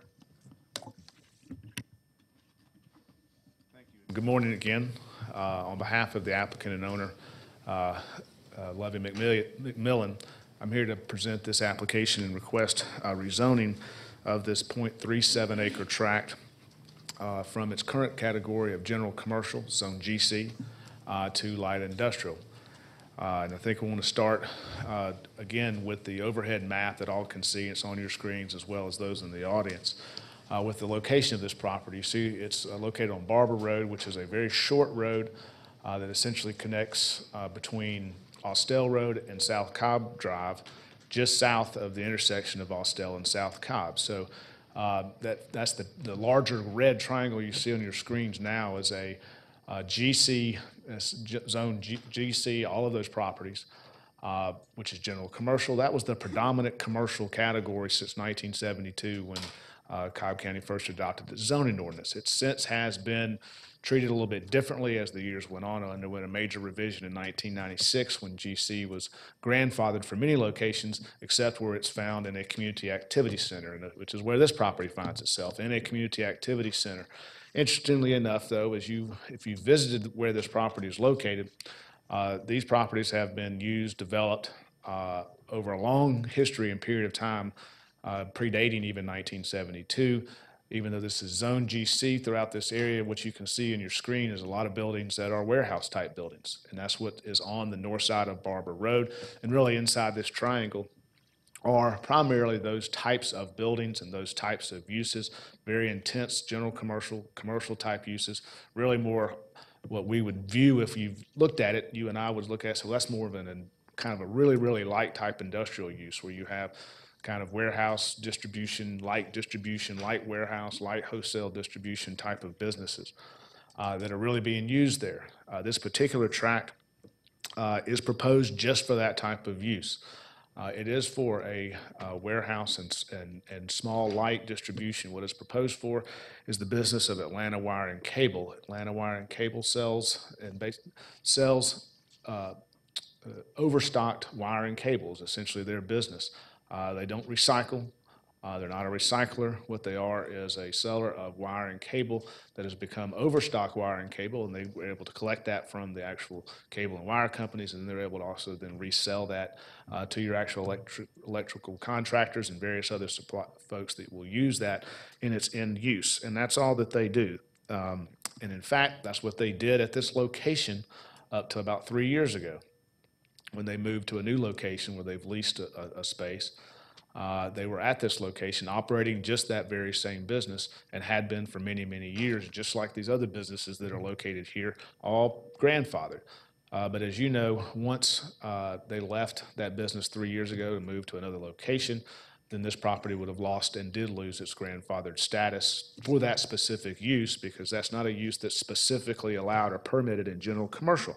So we kind of get in a lot of that zoning technical talk as it relates to this proposal, but I think it's important because otherwise, if you just looked at this on paper and you said, well, why are they asking for light industrial and a community activity center when it's surrounded by GC and its own GC can be used as GC?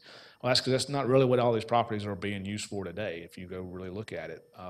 It's really more being used for exactly what we're proposing it for, and it was used that way previously, except for now, what's on that property is not a very good building. What would be proposed here, we're going to turn to our site plan, is a new building, which would be great for this side of the street and for this area. There are no what I would call new, necessarily all those newer buildings here. But this property is small. The tract, as shown on the site plan, you can see is just 0.37 acres. That's a site area of just under 20,000 square feet, of just 16,193 square feet is the size of this tract. That doesn't even meet the minimum standard for a general commercial, which is 20,000 square feet. So regardless of what is proposed or what this planning commission or what the Board of Commissioners ultimately does with this property, as it stands today, it still cannot be built upon, it can't be developed, it can't be used until at a minimum a variance is granted due to its lot size. And that's the configuration it finds itself in today, because that's the configuration as a parcel that it had since had for many, many, many years leading up to this. But what we've done with this revised plan is we've eliminated all the variances that we could, except for those that relate to exactly that, the size of the lot. We can't do anything about the size of the lot. It is what it is in terms of its size as a legal as a parcel, as a previously grandfathered parcel. We can't gain more property to it. We can't create more earth. But that's the remaining variances that we have, and that is a variance to allow for a reduction in the minimum lot size to allow for this parcel to be what it is. We've eliminated variances that were previously requested related to gravel parking. We've provided for asphalt drive and asphalt parking. We've provided for the minimum spaces required, as well as the dimensions of those spaces required. We've also labeled impervious area here as a maximum of 57% impervious area. Again, so we were making sure that the variances that were previously set out in the application and that were identified by staff have been reduced simply to 1 for the total site area and 2 for the side setbacks for this proposed building. And again, the side setbacks really relate to the fact that the parcel is not that big. And again, that's why that variance is needed, because of the size of the parcel. Doesn't allow for there to be any reasonable use without doing so, and given the fact that you've got the many parcels that we've seen here before in this particular area specifically have not been built really just like this on substandard type of parcels with these types of warehouse buildings. And again, this is one that we're planning to do the exact same thing that's been done in this area adjacent and down the street. We have spoken across the street to the Central Baptist Church. That's located on the south side of Barber Road and faces out onto South Cobb Drive. They've had an experience issues with trucks or other vehicles that have utilized their parking lot for parking and for other things. Certainly, those trucks weren't our trucks within the last 3 years because we haven't been operating there. But just due to again, what you see along Barber Road on the north side of Barber Road and the uses of it, there certainly by their accounts that's occurred. We would agree to make sure that we would not utilize it. Trucks for our drivers, our employees, for the box trucks that we utilize would not use it. Would also include signage on our property, and if allowed by them, we would put additional signage on their property that would prohibit trucks or unauthorized users from that using that parking lot or their property at all. And we're happy to do that if that can help them out with their particular situation. Again, yes, this property finds itself in a situation where it's a small parcel. That's because it was created initially as a small parcel. Regardless of how this moves forward, even if it's denied ultimately by the Board of Commissioners or recommended for denial by the Planning Commission, the property still needs a variance to be used. So a denial simply means the property cannot be used on any level for anything until that occurs. And we think that's an important point, that if part of the reason for, we don't want to see a light industrial use here or LI use here or have this use go forward is because of the variances. Those have to be implemented at some point or the property is rendered totally useless. And certainly that would not be a desired result. With that, I'm here to answer any questions. The applicant and owner is here to answer any questions that they can provide answers to. We'd recommend and certainly respectfully request your recommendation for approval with the added stipulations that I mentioned here today that we think can really help the church with their situation. And I believe that's who the gentlemen are here today to speak. Thank you. Thank you, Mr. Moore. Let's hear from the opposition. Come on up.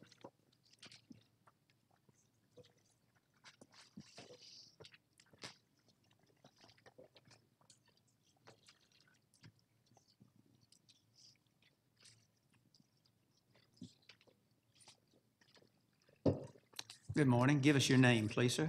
Yes, it's Joe Struck. I'm one of the deacons at Central Baptist Church. I've spoken to Skip and Mr.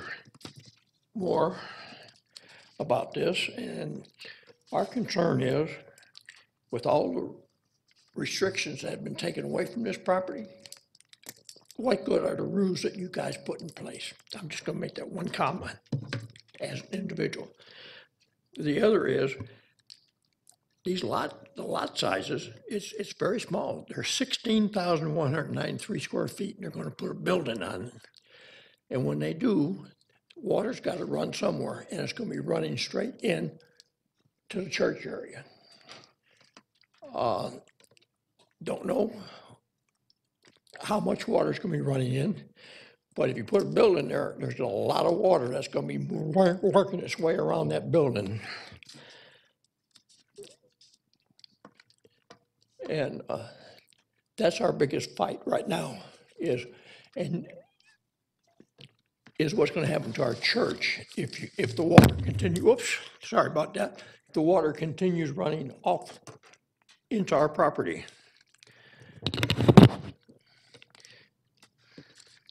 Is there anything else to preach?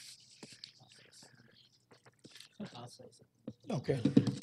I'm gonna turn it over to our pastor. My name is Wayne Fain. I'm pastor at Central Baptist Church. And we're not here to be villains. And we're not here to say we don't want anybody to use our parking lot. That's not the issue. One Wednesday evening, I came into church and there's a transfer truck parked where all the senior citizens parked, and we are, me too, senior citizens. And it's hard to get in. The driver got fighting mad because we asked him to move. So we had signs put up all over the parking lot that they would be towed away if they parked. My concern today is the experience I've had over the years. You can be promised the moon, but once you get it, you forget it. That's my concern. So I've been doing this 53 years, so I am a senior citizen. But, and you hate to have to go through this. I do. I don't like it at all. But, and you hate to oppose somebody when they're trying to do something. But at the same time, you've got to take care of yourself because nobody else is. Thank you. Thank you, Pastor. Anyone else wishing to speak to Z58? Okay, not seeing and hearing any, it's back to this board. This is with the redrawing of our district lines. This is now in District 1, so Skip Gunther will handle our discussion. Skip? Okay, I don't have an awful lot of comments to make.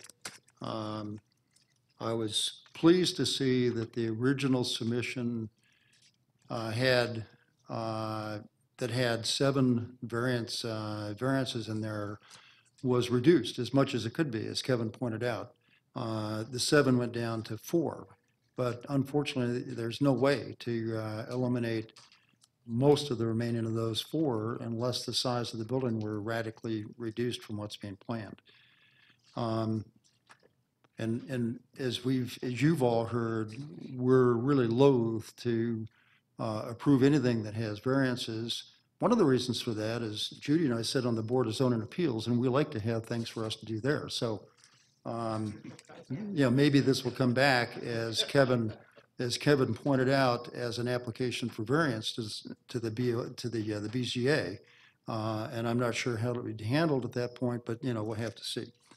In any event, this is just an application for a rezoning that just doesn't fit. So I'm ready to make a motion. I make a motion that we deny Z58. We make a motion that we recommend denial of Z58 to the Board of Commissioners. We have a second from Galt. Any further comments, questions? Let me just comment on it. Galt, go ahead. Because it was in my area before. Yeah. There's a lot of issues with this. I think denial's absolutely right. One is it doesn't fit the land use plan, and the land use plan's the future where the property's going, not necessarily where it's been. and there's no reason to extend, even if there's been some of these uses grandfathered to extend it. The other is, the building really could be reduced to an appropriately sized building. I agree they have to have a variance to build on it, but they don't need any of the other variances. And I think parking, especially with trucks in this little thing, where are you gonna do your loading, unloading, all of that? Right. You know, it just doesn't make sense. Yeah, and I just wanted to check from a legal standpoint, the proper thing for them to do would be to come back for a variance if they wanted to develop it as GC. Is that correct? It's not like we have to deal with that here. I'm gonna let John speak to Okay. that, 'cause we just chatted. Okay. Depending on the site plan they submit, they may or may not need a variance, Commissioner Porter. You know, in this application, you're asking for a side setback variance, which the variance board could consider if it's for GC use. There's two other variances in here they really can't change because of the size of the property. One's the lot width. Right. And the other one is the lot size. If they can provide us a deed that shows it was this size prior to 1972, then the lot size is grandfathered, and that doesn't really matter anymore. Okay, okay, so they probably possibly can develop it, I don't wanna say probably, you know, without, you know, coming anywhere, so it's not like we're leaving them in a position where they can't do anything. So, Okay, those anyone were my else? comments. Okay, let's call for the vote. Okay, so that is denied. Good luck, folks. Beg your pardon, Judy? Judy needs a break. So we're going to take a 10-minute break. We'll be back in 10 minutes to resume.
Okay, folks, we're back after a quick break, so we'll get started right back with the agenda. Mr. Peterson, what's next, please, sir? Yes, sir. Rezoning case Z69 EAH Acquisitions LLC. Request rezoning from R30 and R15 to R15 for the purpose of a single-family residential subdivision and land lots 98 and 119 of the 16th district. Their property is located on the west side of Wiggly Road, on the south side of Jamerson Road, and on the northwestern corner of Wiggly Road and Jims Road. The applicant is present. Earlier, there were 3 people here in opposition. All those wishing to address the board, please come forward to be sworn in.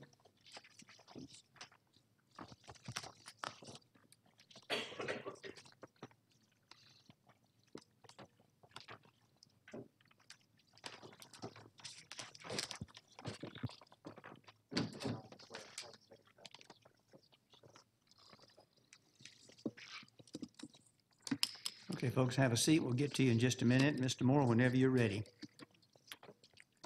Thank you. Thank you, Mr. Chairman and Commissioners. For the record, I'm Kevin Moore. I'm here on behalf of EAH Acquisitions and the property owners in this application for rezoning. And just, you see the name like EAH Acquisitions, and really, if you, EAH is Edward Andrews Homes, and so whom you're familiar with and who has been a developer and home builder here in Cobb County and Northern Metro Atlanta, and does a fantastic job and has done some great projects here in Cobb County in various locations. I just wanted to make sure we were aware of that. That's not the right one. As far as who is EAH Acquisitions, and we're just making sure the right map is up. No, he does a great job. It almost threw me off. This property is 12.3 acres. It's located on Wiggly Road as it approaches its intersection with Jims Road, and you can see its context and its location on the map. And you can also see, importantly, that basically you got about half the acreage is already zoned R15, about half the acreage is zoned R30. This property is being sought for rezoning to the R15 category, from R30 and R15 to R15. The proposal is for a total of 19 homes that you can see, and it's kind of where it sits and where the other subdivisions are in this area. Wiggly Road is predominantly R15 in this area, and we believe R15 is therefore certainly completely consistent with the area and consistent with land use and neighborhoods and with development and uses of property in this entire area in and around Wiggly Road for any development of residential homes. Also importantly, as I stated to you, we are asking for a maximum of 19 homes.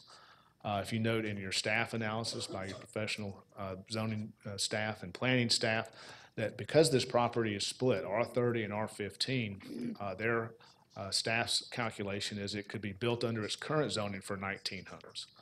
So we rarely see that. We're asking for a rezoning for a difference of 0 homes.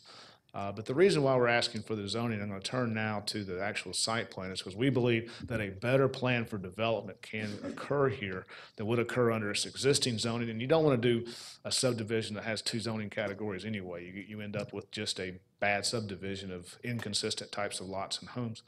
But here what we're asking for is R15 under a development plan that we believe far exceeds what could be accomplished or developed from a design perspective under its current zoning, and if you simply designed and built and developed this property, if you just did R15 and you did it straight up without having some real creative design, again, you would lose what we think are some real beneficial features to this property. I'm going to turn now to highlight that for you.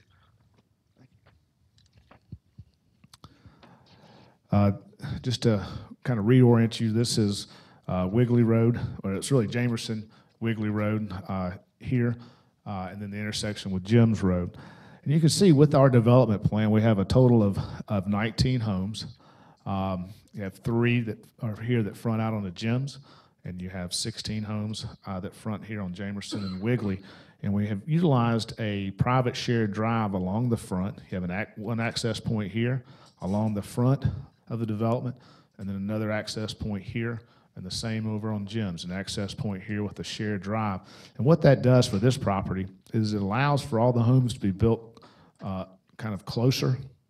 It still meets the setbacks from a front setbacks perspective to Wiggly and Jamerson as well as to Jim's. But what it does is it allows you to develop this property without bringing in a subdivision road, a new subdivision road that would have to be graded and developed. And what that does is allows us, if you can see what's been colored here in dark green and on our detailed site plan, is to have a heavy, substantial, significant amount of not only dedicated open space, but then again, substantial amounts of undisturbed area that will occur throughout this property. Now, this isn't an open space community. What this is, though, is it takes some of those design elements and says, how can we utilize that in a traditional setting of R15 to create a better way to develop this particular property? There are a couple of streams that are located in these particular areas, as well as some other areas of large of trees and some slopes that, while developable, are far better left alone. And what that provides is fantastic buffering for residents on this side of the development.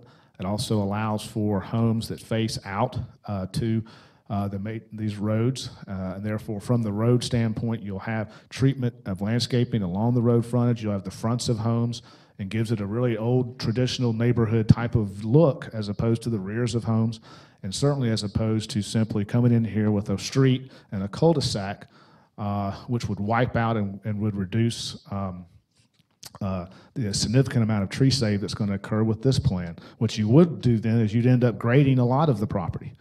There'd be a great deal of tree ordinance recompense that would be required if you develop this as a traditional R15 development with a street and a cul-de-sac.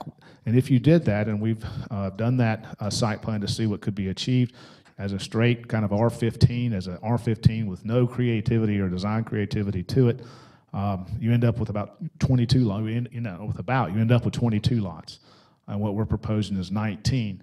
And I want to cover that go back to that again. What we're proposing is a better way to develop this property without increasing the density allowed under the existing zoning by a single lot. And I think that's impressive, and that's really a tribute to Edward Andrews Homes and their design professionals at Christopher Planning and Engineering. What that does require, though, is variances as it relates to the lot widths. In order to achieve the same number of homes, 19, we've asked for a lot width reduction from 70, the minimum required, of 75 feet lot width to 65 feet of lot width for these lots. And what that does is allows us to, again, make sure that we're limiting the development area of this property, of this just over 12 acres, to just this area here that you see in the light green, and able then to really maintain, not only through dedicated conservation open space, as well as just simply undisturbed area along the backs of these lots, true undisturbed tree save areas that we think produce a fabulous design and a fabulous plan. Again, we think that this type of approach, when used correctly, when used in the right place, when used in the right location, certainly by someone like Edward Andrews Homes, who can produce and execute on the product, can execute on the development on this kind of design, is really outstanding. I think this is what we can encourage where it's appropriate and where we believe we think it can be executed properly, which is, we think, in this exact location. Again, if you look at the overall densities of the surrounding subdivisions and areas, again, we're proposing 19 homes, which is just over a proposed density of 1.7 units per acre. The surrounding subdivisions that are R15 are 2.1 units per acre, 2.2, 1.6, 1.89 units per acre are all densities of the surrounding subdivisions, and we're at or below that density for this proposal. So again, this is not a density grab. What this is a better way to develop 19 homes on this 12.2 acres. And we certainly believe that we have met that, and I think that's why it was on your consent agenda. I think that staff agreed with that, and hopefully this planning commission will agree as well. With that, I'm here to answer any questions. Mr. Kelly Rhino of Edward Andrews Holmes is here, can answer any questions that you may not have. We do have a stipulation letter that was dated October 27th, which places all of this that I have spoken to you about in a letter of agreeable stipulations and conditions, which also includes the product, the Southern Cottage product that they have proposed for this location, which again, we think will be outstanding. And with that, we respectfully request your recommendation for approval subject to that October 27th letter. Thank you. Thank you, Mr. Moore. Let's hear from the other folks, opposition at this time. We had 3 people that were opposed. I saw more than that come up to be sworn in. So if y'all want to come on up. There's 4. 4? So we had 4 opposed, is that correct? 3? We counted 3, but I saw 4 get sworn in, so. Yep, okay, give us your name, please. Hi, my name's Sean Gaddis. I live over on Falcon Crest, which is a neighborhood right off of Jamerson. One of our concerns with this, we understand that the redistricting is to make it a better, prettier place, but we're having a lot of issues with traffic on that turn. If you go and look at it, thank you.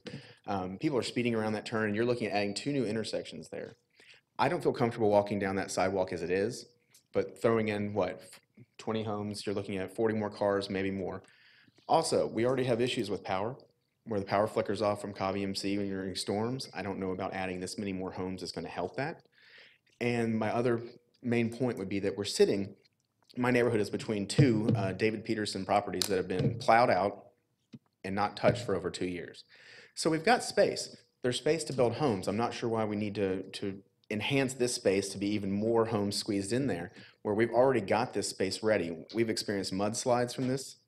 We've experienced, they tore out some of our neighborhood pool while they were building that land.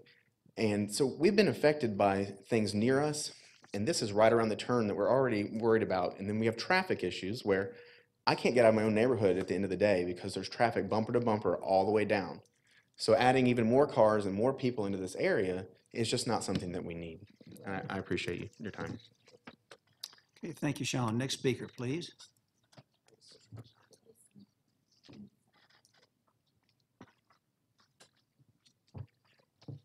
Hi, I'm Rachel Remini. I also live in Falcon Crest, right down Jamerson Road. And I would really like to request that if there's some sort of traffic study that we could do, once these other developments, because as he was saying, there's at least 6 developments that I'm thinking of between Jim's Road and where we are close to Davis Elementary. There's currently 6 developments in various stages. I'd like to know what traffic implications those have, because I don't think that adding 19 more homes here, and then I know that you have Z56 coming up on the 5th to discuss. I just think that if we keep adding more without looking at what the infrastructure is going to be, that we're really doing ourselves a disservice by not speaking out. So, thank you. Thank you, Rachel. Do we have another speaker? Yes. Yeah, come on up. Hello, my name is Jennifer Morrow, and I live to the east of this plot here. And I wanted to come and voice my opposition because at this time, I don't feel comfortable with what they're trying to do. We've got active building sites basically on each side to the, I guess it would be the southeast and the northwest. And I don't feel we have enough information at this time to know what impact those building areas are going to have on our public services. Things like the fire department and the EMT response time, all of those things. We currently have kids that go to Mabry Middle and use the corner. I don't know how to show you the corner, but the lower corner there at Jim's Road, we have middle school children crossing that in the morning and in the afternoon, and we've got tremendous traffic coming through at around 4:30. So it is currently a safety hazard. I can only imagine how much that's going to put the kids at risk with 3 more fully developed residential areas.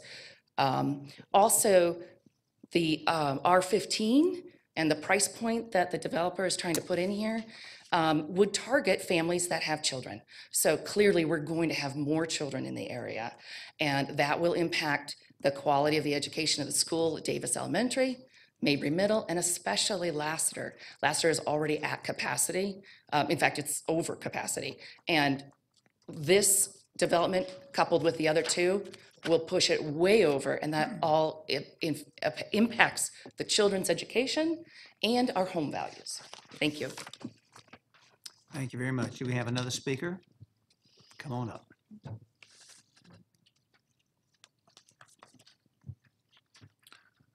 Patrick Cahill, and I live behind the proposed development in Forest Chase subdivision. I'd just like to, again, second what the other folks have mentioned, their concerns.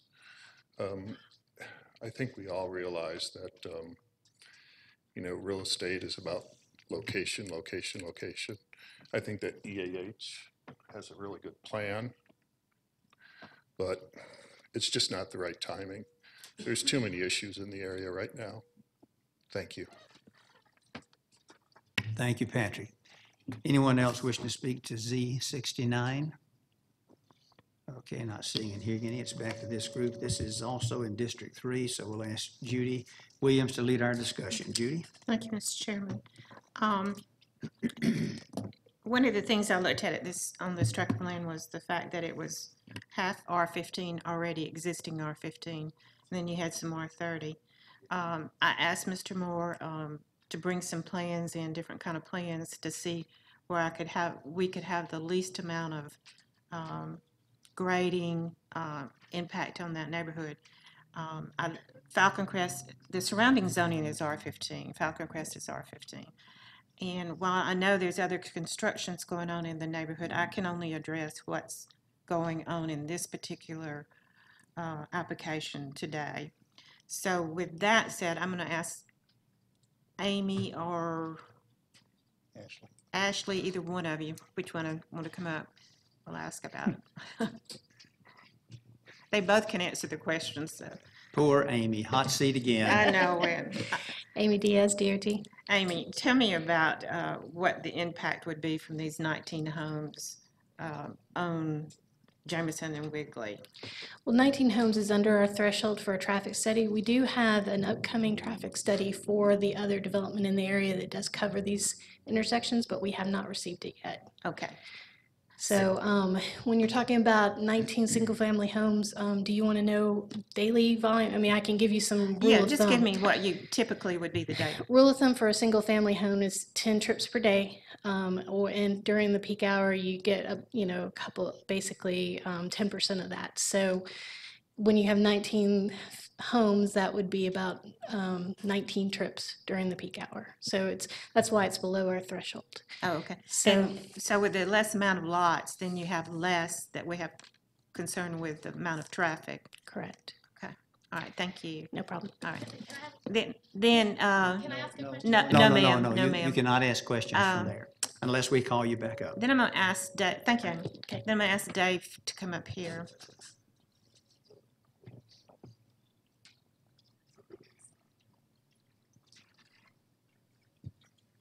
Dave Brady again with the Stormwater Management Division. Thank you. Dave, if you could address real quickly, you and I have briefly talked about the possibility of losing a lot on Jim Road, I believe. Tell us about the drainage and any of the wetlands. How much is floodplain on this property? Well, they do have, the plan does show delineated wetlands there at this, I guess it's going to be the north end of the site, yeah. And then the floodplain is also shown. The floodplain, because the property is so steep, floodplain is limited to the stream buffer. So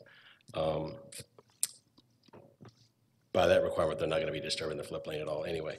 But the area they have designated for the stormwater management is there at the south, I guess it's be the southeast corner. Mm-hmm.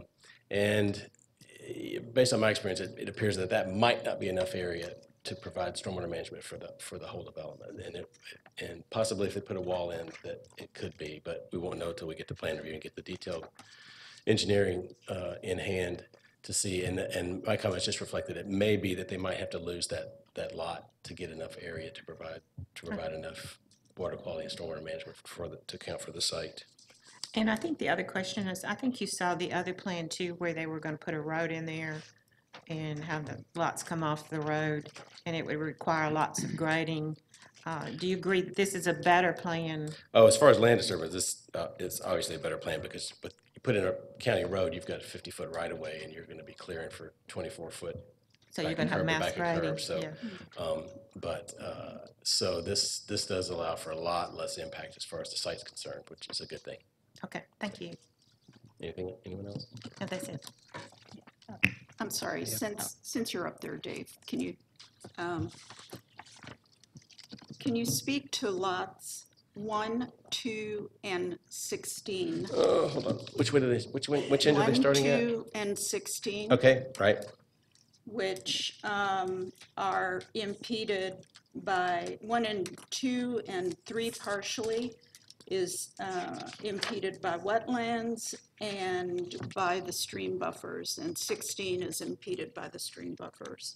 Yeah, particularly. Where would you put a house particularly 1 and 2 most of all, Right. and also 16 not so much. But all of those, and I'm pretty sure, I'm hoping that I did include that in my comments because I did in my notes as well. So let me make sure I look at that.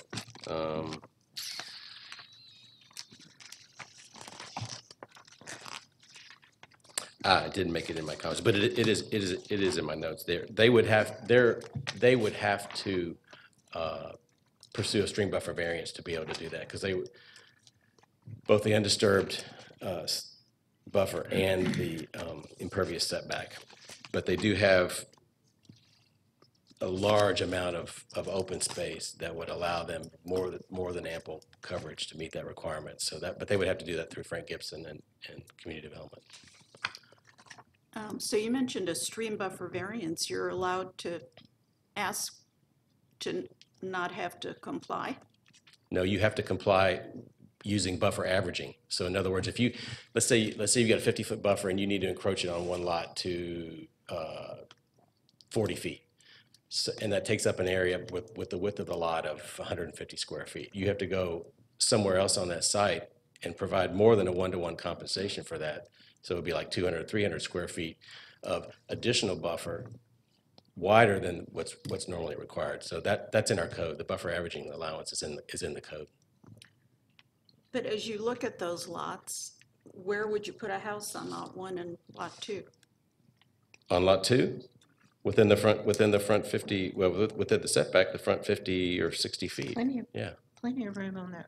Yeah. And lot 1? Same on lot 1, but you're gonna have to do buffer averaging to be able to deal with the setback on that lot, right? But this is a common, isn't this a common?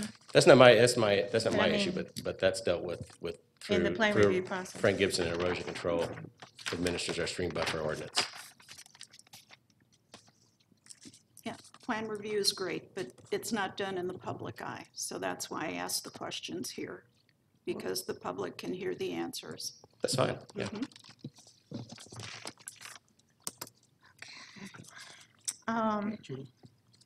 So it's back to me.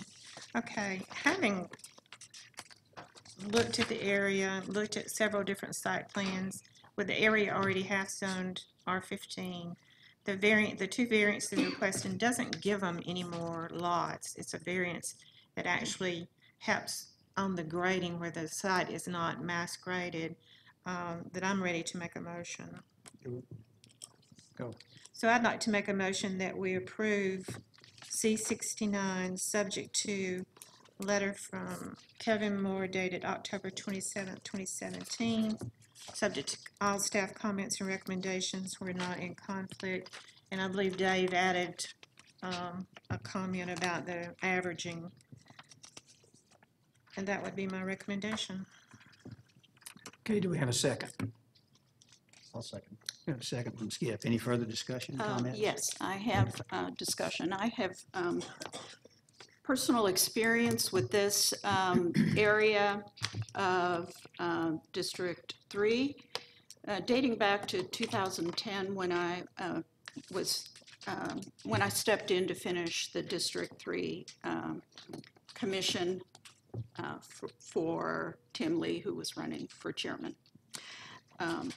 Some of you may be familiar with the issue at Country Woods, which is a subdivision that is further along Jamerson Road that lost their amenities because of stormwater management problems. And this is all part of that larger area. There were houses in Country Woods that had portions of their property in floodplain. Remember, this is 2010, and this is 7 years later where we've had a lot more development. And in 2010, at least 6 homes had to be purchased that were on the creek. And frankly, I don't understand how this ever was on the consent agenda. There's a flood hazard. It's in the 100-year floodplain. You know, there are all sorts of issues. So I am very thankful that we had members of the community come and speak. I think this will exacerbate the problem that already exists. And then later today, we're going to hear another zoning, again, with wetlands and all sorts of issues. And I would hope that we would take that into consideration. Okay, anyone else, comments, questions? I'll just make a comment that I think this is far better than the other way they could get 19 homes. We aren't increasing density any. And my understanding is the state law also allows that buffer averaging. So it's nothing that just Cobb County's doing. That's a statewide policy. So, and that. And one of the comments I would like to make also before we call the vote is that when I considered this, I like the concept of them using, instead of having individual curb cuts, which they could do if they came in one at a time to get a house, you could have all these curb cuts along Jameson Wiggly, which would be far worse than having a road go in front of the homes and give it with the style homes, the cottage style homes. It would have been far worse. This, to me, was the best plan for 19 lots that we could come up with without mass grading. So that's one of the reasons I thought it was a good plan. The issue with a lot of the cases that we're hearing that are in these challenging areas, because now that's all we have left in Cobb County are challenging areas for different reasons, whether it's topography, whether it's wetlands and streams, et cetera, et cetera. And the focus seems to be on, oh, it's a pretty house. It doesn't matter what the house looks like. It's the impact that it has on the environment. And the other densities that were given surrounding, are those properties the same as this in terms of the topography and any other features? I guess that would be a question for Jason. Or are they just straight properties? You'd have to look at the map, the creeks. You can see the line running through it. Well, the creek runs through this property. It doesn't run through the other R-15s around there. It does Chase. too. Right across the street. Across the street. And the whole thing is R-15 all the way around. Right, but if indeed this is accurate mapping, it has a greater impact on this piece of property. That's fine. I just need to voice my concerns about I don't think density. I don't think 19 homes at a density of 1.72 is going to have that kind of an impact on the surrounding. Granted, back in the old days before we had good ordinances, you might have had some problems with older subdivisions. We all have run into that. But this is 19 homes with less grading, less mass grading, and we have better control. So with that said, I would like for the chairman to call the question. Let me just make a comment. Skip I just want to echo what Galt said, that I agree with you. This is a much better layout, site plan than what you would have if it were just developed as zoned.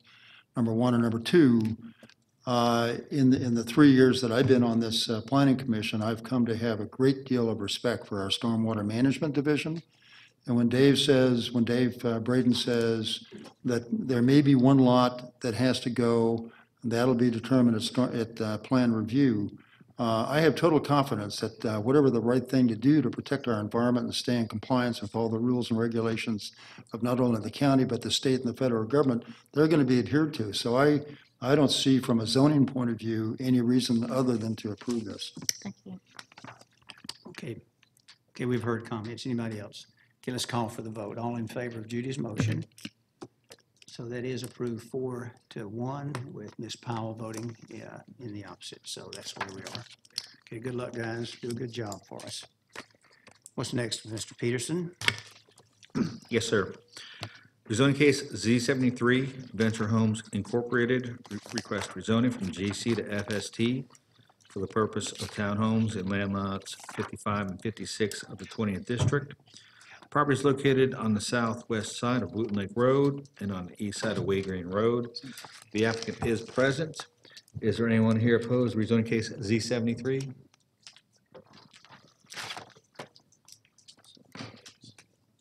No one. Let the record show there's no one opposed.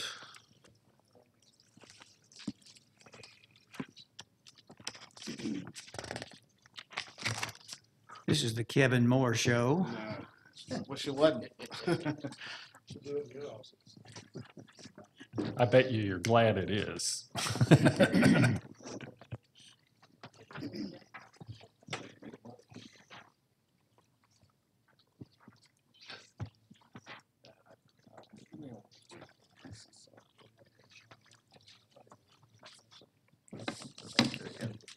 Whenever you're ready, Mr. Moore.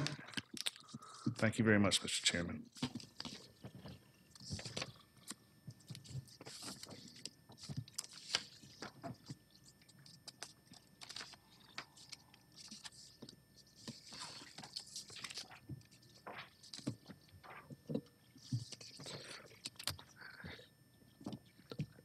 Thank you, Mr. Chairman and Commissioners. For the record, I'm Kevin Moore. I'm here on behalf of Venture Homes in this application for rezoning. This property is located just east of the intersection of Wooten Lake Road and Wade Green Road. I kind of had to get my directions straight there. Shown on the screen now, it's 7.7 acres with mostly its road frontage on Wooten Lake, though it also has small frontage on Wade Green Road. You can see that, and you'll also see that in our plan, which I'll review for you in a minute. This property is currently zoned general commercial, and it's currently within a community activity center, which means that that general commercial zoning category is very valid, very active, and can be used starting this afternoon, if that was the case. For somebody who wanted to go in and develop this commercially under the GC zoning ordinance, which as you know, is really one of our more intense commercial zoning ordinances. It's the one that was created back in 1972 and has just a great many of intense commercial uses that are available and permitted without the necessity for a public hearing, without the necessity for the rezoning process whatsoever. What we're proposing, though, and what Venture Homes is proposing, is to take a look at this property and say it's the surrounding area of Wade Green, where there's a very active commercial corridor. It's an active commercial corridor that's been there, it's been developed, but this property, despite various types of commercial proposals over the years, has never been able to fully execute on that commercial development or zoning. There's maybe some reasons why, and there's also some existing vacant commercial spaces that are along this corridor as it's been built out over the years. This property itself has limited visibility on Wade Green, but has a lot of visibility on what is more a residential street of Wooten Lake when you get to this property. But I want to go over with you some of the plan itself and then kind of turn to why we think you don't usually see this. It's in the land use plan, it's community activity center. It's currently zoned general commercial. Why even go to a residential type of zoning or development here? And we think there are very good reasons for that. Let me turn first to the site plan.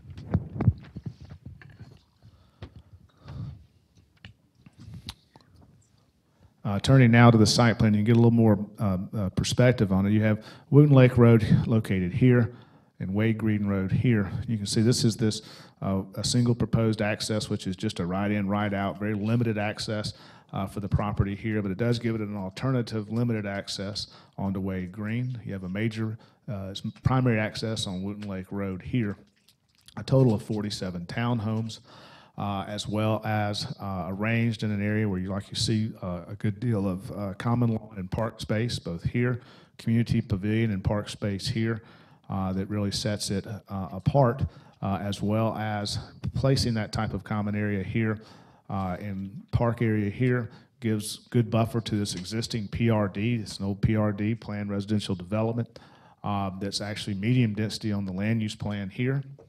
We're providing that with good buffers of open space there. And then moving around, what you see is how this fits in with the office complex that's located here, with the other GC properties that are located along the frontage of Wade Green, and adjacent to its south is a shopping center. But really what happens with this from a land use perspective, which we think is there's two issues here from our standpoint, is the land use perspective and then the traffic perspective. Number one, from the land use standpoint, what you really see then is a true step down from commercial to a little bit higher density residential to single family residential and then beyond on Wooten Lake. So that as you are traveling down Wooten Lake Road to the east, what happens is as you get to this point, you realize now you are leaving the commercial node and entering a residential one, which is far better for the Wooten Lake residents and neighborhoods that are immediately adjacent to us. And we think from the land use perspective that it provides for that transition.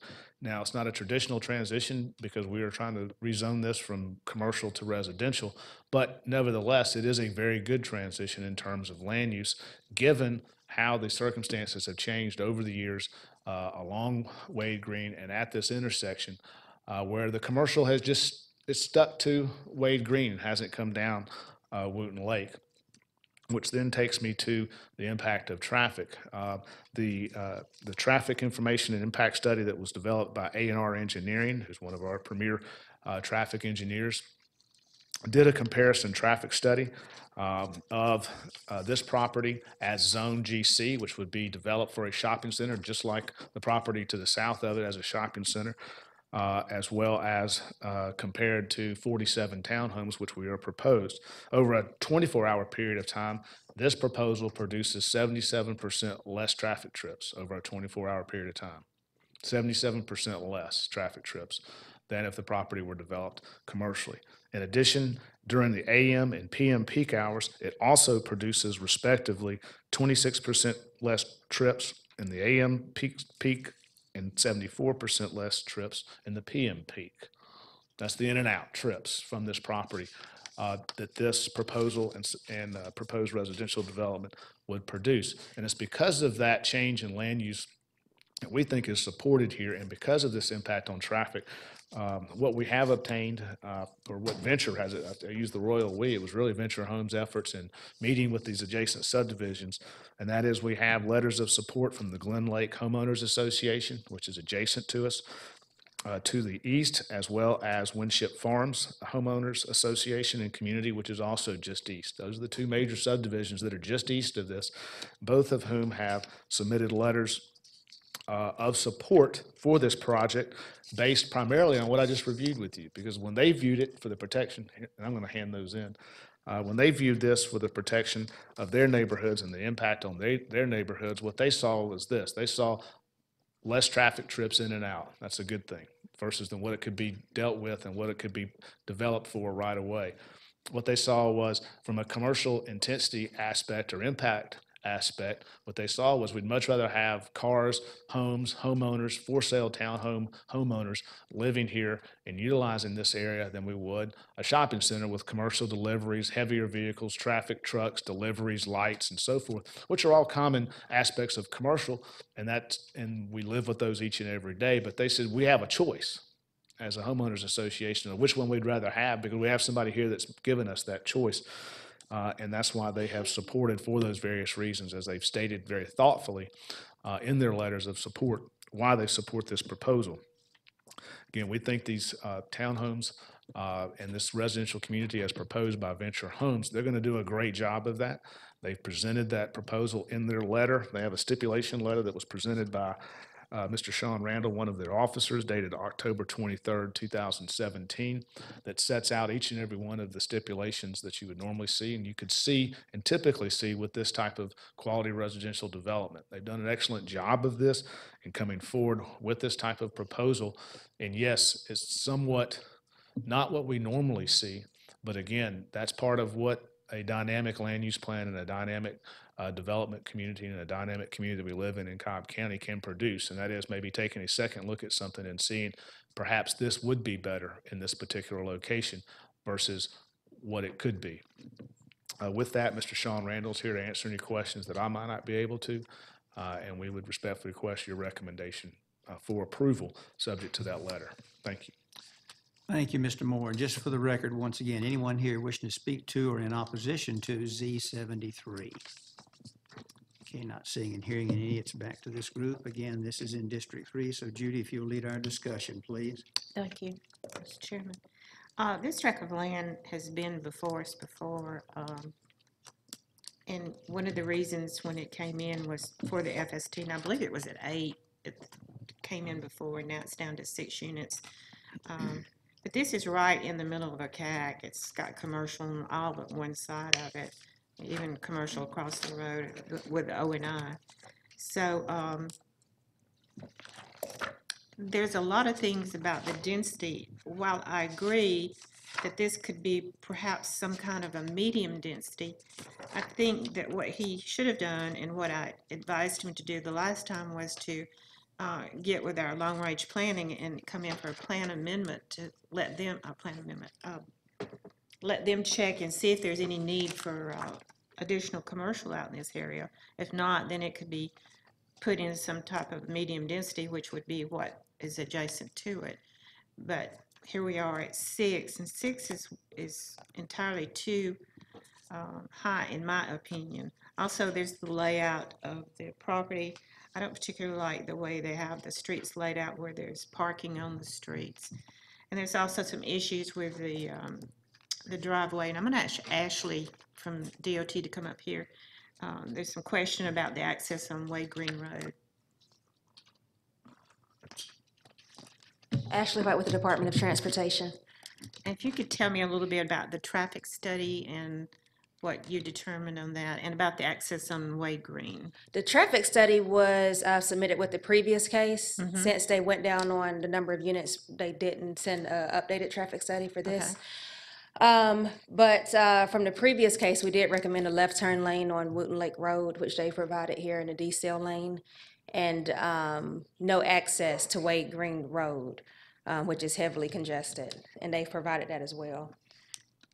Okay, so there's no access? No, it should be no access at all. And so they, I think in the presentation, they said they had right in, right out. That's what I heard, but the site plan shows emergency access only. Okay. Which is what we requested. And that's what y'all requested? Yes. Okay.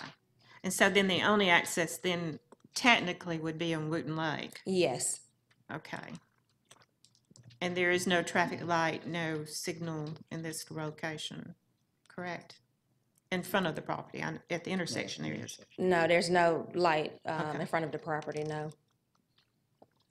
Okay, thank you, Ashley. Anybody else have any questions? I do have a question. On the Wade Green, if they were able to acquire right-of-way from another property owner to put a decel lane, would that change the opinion of no access to Wade Green? Would that solve the issue? I'm not sure exactly what issue, or if it's just too much traffic or...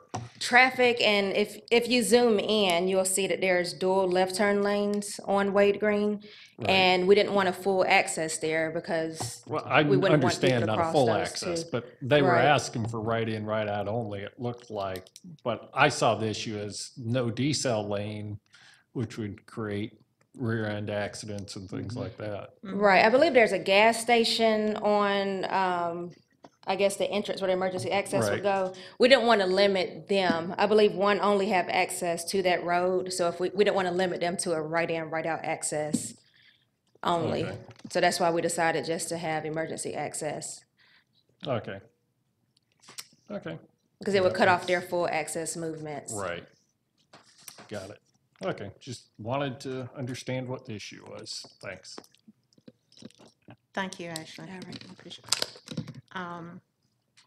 Having said that about the access, and it does make a difference to me with that number of homes trying to come out on Wooten Lake and at that density.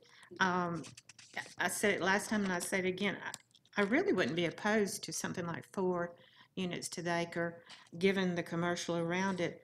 But I'm not an engineer and I can't design something with 4 to see what it would look like. So the only recommendation that I can make on this plan before me is based on staff comments, based on DOT comments, is denial. So I'd like to make a recommendation that we deny this application. Okay, we have a motion to deny. Do we have a second? I'll second. Second, Skip. Any further discussion, comments?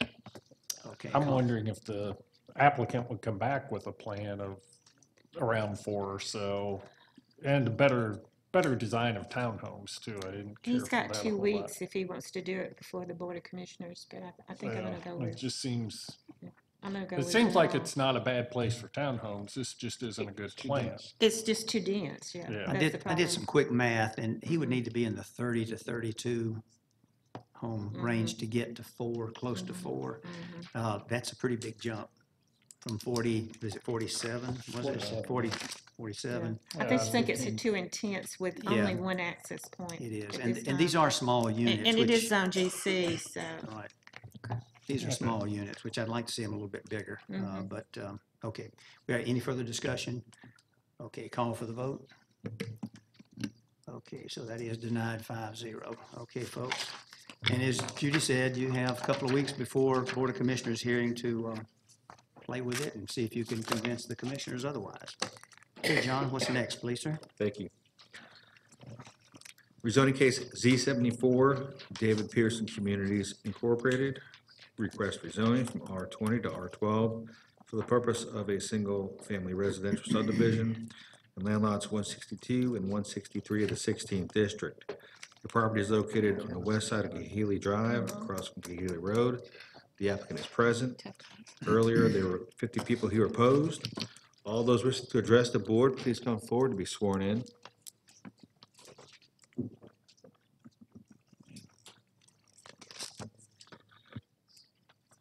Yeah.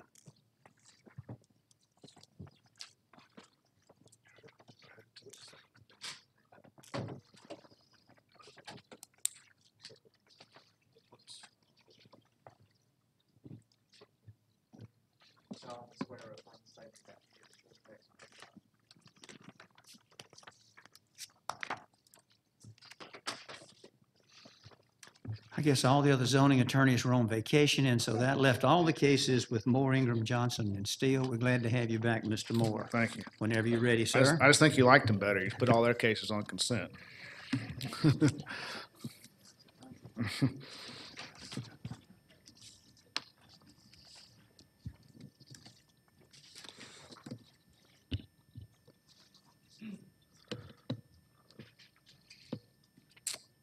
If you're ready, Mr. Chairman and Commissioners, for the record, I'm Kevin Moore here on behalf of this application for rezoning, which is 25.8 acres located on Kahili.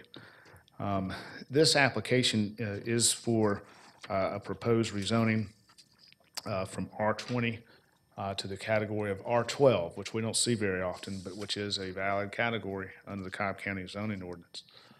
And I want to kind of address a couple of questions with that.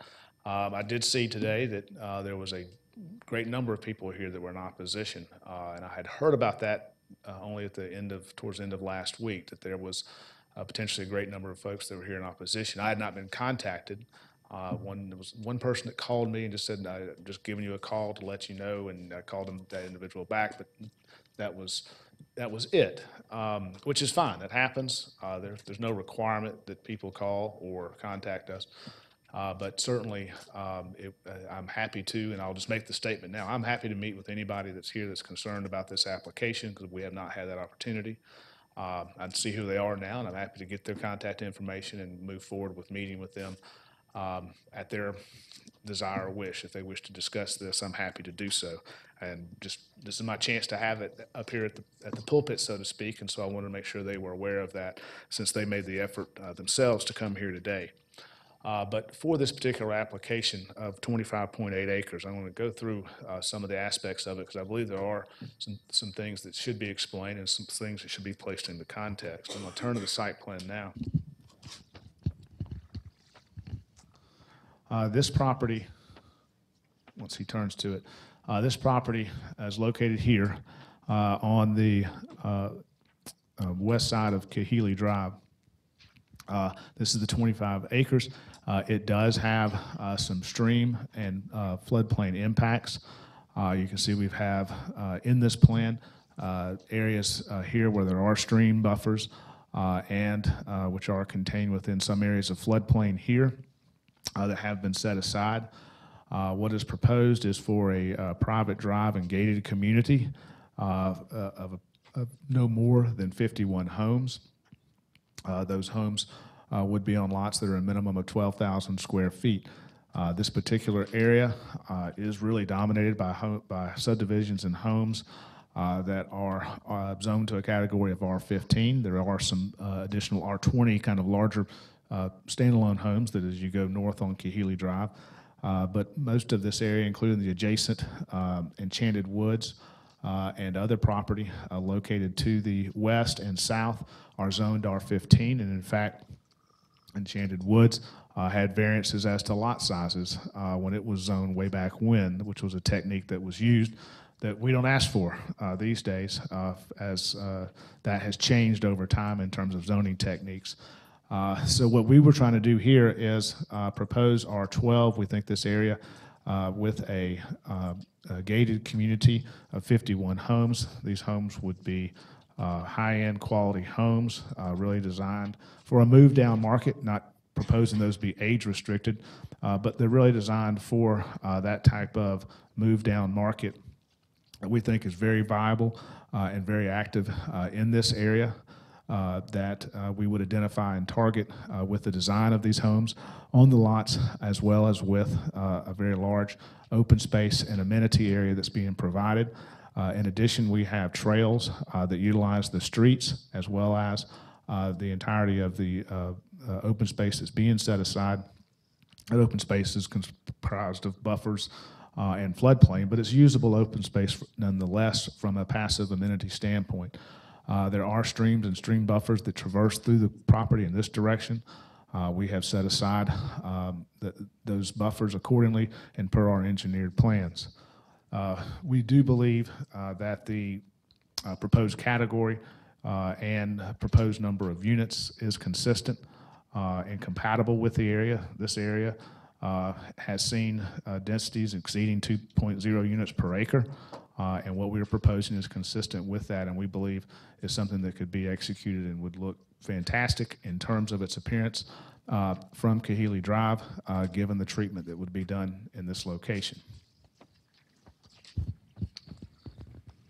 Again, we are aware, certainly, in our engineering firm, which is Centerline, is acutely aware of, and we've accounted for those buffers and the presence of floodplain, and we've worked with those in previous circumstances, utilizing techniques that are allowed under the Cobb County Code as well as under state law, which provide for that in certain circumstances, which we would be fully utilizing here if this was approved as currently presented. But with that, and again, I'm available to answer any questions you may have today, and I'm certainly available after today to answer any questions and certainly to meet with any of those who would desire to do so. Thank you. Thank you, Mr. Moore. Let's hear from the opposition now, please. Come on up.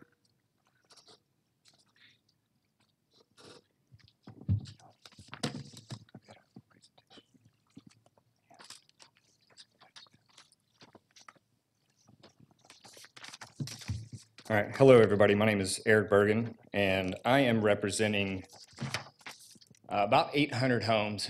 The HOAs all got together, and we discussed this rezoning application. And as you'll see, as we kind of go through this presentation, they were definitely opposed to it. Okay. Well, while it's going, we have also some petitions that I'd like to submit. 454 individuals signed an online petition, 63 signed a paper petition, as well as 169 homes in Spencer's Mill just, their whole HOA said, we're against this. So we can go to the next. Okay, this shows how many folks are kind of represented here and me. I'm the lucky one that gets to come up and talk. So we'll go to the next. So we just talked about that. Every homeowners association that is adjacent to this rezoning has pretty much said we're opposed. Go to the next one. So here are our main concerns. You've heard it today. Stormwater management and flooding, increased traffic. The rezoning does not conform to any of the adjacent neighborhoods. And then there have been some reports and claims that there's actually a cemetery located somewhere on this plot. Go to the next one. There's significant flooding upstream and downstream from the property. You can see in some of the pictures that we'll get into that it floods. Light rains, any rain really, it floods at some point, and Country Meadows is significantly impacted. I think Ms. Powell talked about that earlier. So we'll just continue to go through. There's 6 homes that was alluded to earlier that's already been purchased and demolished. I don't read plans, that's not my profession, but I didn't see any type of detention ponds or stormwater management that would indicate that you will be able to divert the stormwater from the impervious surfaces completely out of Roots Creek, because today it can't handle anymore. All right. And then there was a variance on top of the R12 that would go from a 35% to a 43% per lot. And that's almost a 23% increase in impervious surface in an area that already floods. Okay, so you can see here, our dam in Lakewood Colony has already started to erode. Our spillway has collapsed. We get the runoff from everywhere. We're our retention pond, it all flows downhill into that. It swirls. Our spillway has already collapsed. That's going to cost us upwards of $70,000 just to fix. And this is going to cause even more water to flood, not right forward, because believe it or not, I don't know if everybody's aware, the water runs north here. It runs up, and it is in a floodplain. So next. So here's one of the examples of the home that was removed. It's just circled. The home is gone. Somebody had to leave their house, right? It was bought, destroyed. Next slide shows the other 5 in Country Meadows. There were also, you can see the lots were built. Now there's no homes. 5 people have now been displaced. And I mean, obviously they were bought, but they had to leave their homes because of the increased floodplain back in 2009. Next slide. So here's a video of the floodwaters. Now granted, this is 2009, right? That huge flood, but as you can see, I mean, it is raging. I don't know how you plan to contain that much water, which, it's a 25-year flood, I think, 50 year. It's gonna happen again. So don't know what you can do about that. Next slide. This is the back of our dam. That's about 15 feet in depth right there. You can see there's cars stopped. It's washing over the waterway over Kahili Drive. Next slide. Just another slide of flooding. That's 2009. Continue. Another one, 2009. So you might say, well, wow. Now this is Country Meadows. This is their clubhouse, their pool. I mean, it is decimated. Again, 2009. So big event in 2009. Let's go to the next. So here's where you saw that. That's the road with no flooding. Our dam is on the left. Right, the creek that runs into Root Creek, or the tributary, is on the right. Next slide. Here's our dam as it sits today. Our spillway. It's gone. Right, and we're on the hook for that from other developments that have already happened that have caused more runway down. Next one. Now here's just a couple months ago. This is Enchanted Woods. This is, right, so if you're looking at the development property here, it is right here. I guess that would be maybe south of the property. This is just normal rain, right? Heavier than normal, but normal rain, 2017. Next slide. This was just a couple weeks ago. This is, again, Country Meadows, way downstream of this property. Next slide. So, right, here's our stormwater concerns. The property is within a FEMA designated 100-year floodplain. There's supposed to be a 50-foot stream buffer ban required. I understood there's some stream buffer averaging. The known drainage problems exist for developments downstream. It will just continue to go, but 3 vertical feet, Reeves Creek has increased from silt since the last time it was measured till 2010, which has increased the floodplain out 3 vertical feet. And just that basin at Reeves Creek drains 10 square miles. Next slide. We'll talk about increased traffic for a second. 51 homes adding a potential of more than 100 exits. And I heard earlier from DOT, so I wasn't aware of 10 entrances and exits per house per day. This is just a 2-lane road. There's no turn lane. If you add a turn lane, whose property is that going to eat up? And I think in the variance that it was asked for is 3 units per acre. Well, now if you take out more for a decel lane, that's going to increase that density even more and add more impervious surface. Next. Here's just a shot of Kahili Elementary and the traffic that flows in and out. It's a 3-way or 2-way stop, and it's a T. So, you can see kind of traffic backing up here. This is it, right, coming and going. There's a cross guard there. Adding that many more entries and exits during the morning and the afternoons is going to be significant. Next slide. So it doesn't really conform to anything that's around us today. They're asking for an increase of acreage from R12 from 20 acres to 25, 10 feet. I mean, guys, this is 6, so 2 more feet on each side, and that's how close the houses are going to be. Impervious surfaces, we talked about that from 43% from a maximum of 35, almost a 23% increase there. And then the way the road frontage for lots 30 and 4, and go to the next slide, 34 and 35, I didn't really understand this, that the driveway just kind of ends. I'm not sure if that is an attempt to then, hey, we're going to build, either we're not going to put lots there, or there are going to be homes there. But now, I mean, maybe you have a dirt road, that really wouldn't conform to standards. I'm not sure what the plan here was, but if there is a driveway that's added later, then that's going to be more impervious surface. Okay, next slide, please. It just doesn't conform. There is not a neighborhood that touches this one that's R12. 12 lots to be built in floodplain areas. That's going to increase the watershed. Next slide. You can see here, there's a shot from the GIS. Right, there's nothing else that's R12 in that area. Next slide. And then again, we talked about the barrel slide. This is sourced from somebody, Kahili, right? The roads and everything. He's been there for a very long time. Apparently in 1913, 5 people were buried on that property. We're asking for core samples to be done. In addition, we haven't seen a traffic study to really understand what that says. Next. Excuse me. So we read through the staff recommendations of denial, and we agree with them, right? It doesn't conform to the adjacent zoning. Rezoning will cause an excessive burden on the surrounding streets, utilities.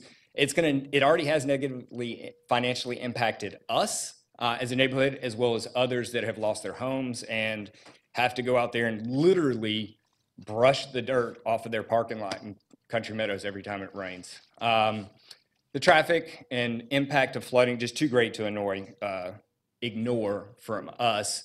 And then just so everybody's aware, this property was already brought up to be rezoned about 10 years ago for R15, and it was already denied. So I think there's a little bit of precedent there. And so I'd like to say thank you very much for the time. We are very, very, very concerned with the burden and the financial impact that's going to impact everyone around. I mean, they're going to lose more homes. That's going to happen. Okay, thank you. Thank you, Eric. We have about a minute left, a little bit less. We have another speaker with something new to say. He got it. Okay, we're good to go then. Were you sworn in? Yes. Okay, if you can do it very quickly. The clock is running. Thank you. My name is Jim Butler. I live in and co-developed Danforth Point subdivision, which is about a quarter of a mile away. You did not see me when we came in because we elected to keep the zoning R20 as it was, and we put only 4 homes on a 4-acre tract, which I would like to see the zoning consistent with the neighborhood. My biggest concerns by far are the flooding. I've seen it, and it's horrible. The density is incredible. You cannot put that many houses that close together and with nowhere for that stormwater to go. So I, too, just recommend that y'all follow staff recommendation for denial. All right, thank you. Thank you, Jim. You did good. Look at the clock, 2:10. Perfect. Thank you very much. We'll close this section or this portion of the hearing. This is also in District 3, so Judy will lead our discussion on this as well. Thank you. I'm going to start off by saying I'm not going to spend a lot of time on this case because I think the facts, excellent presentation. It was turned down several years ago for R15.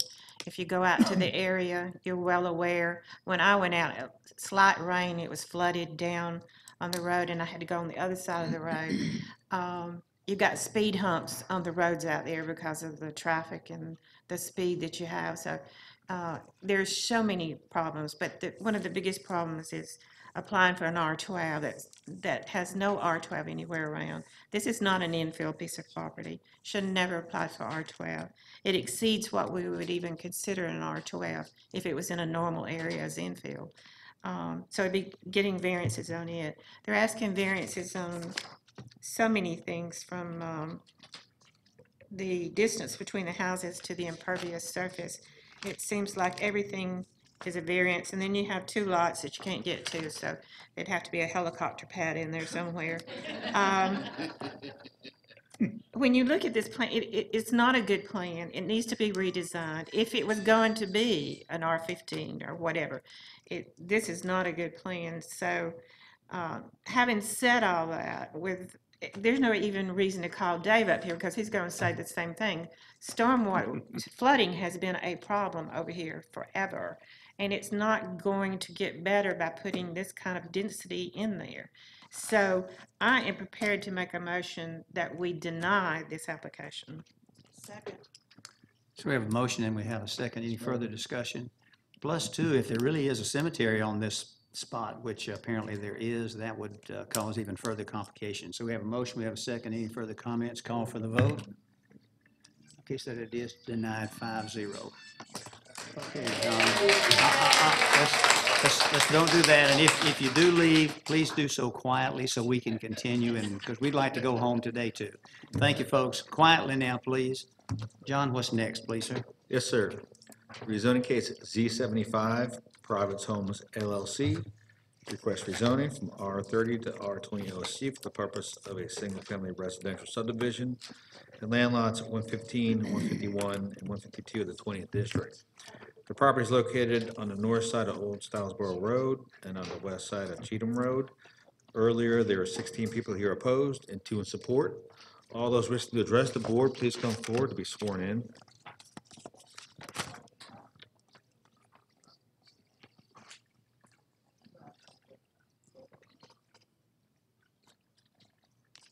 Please.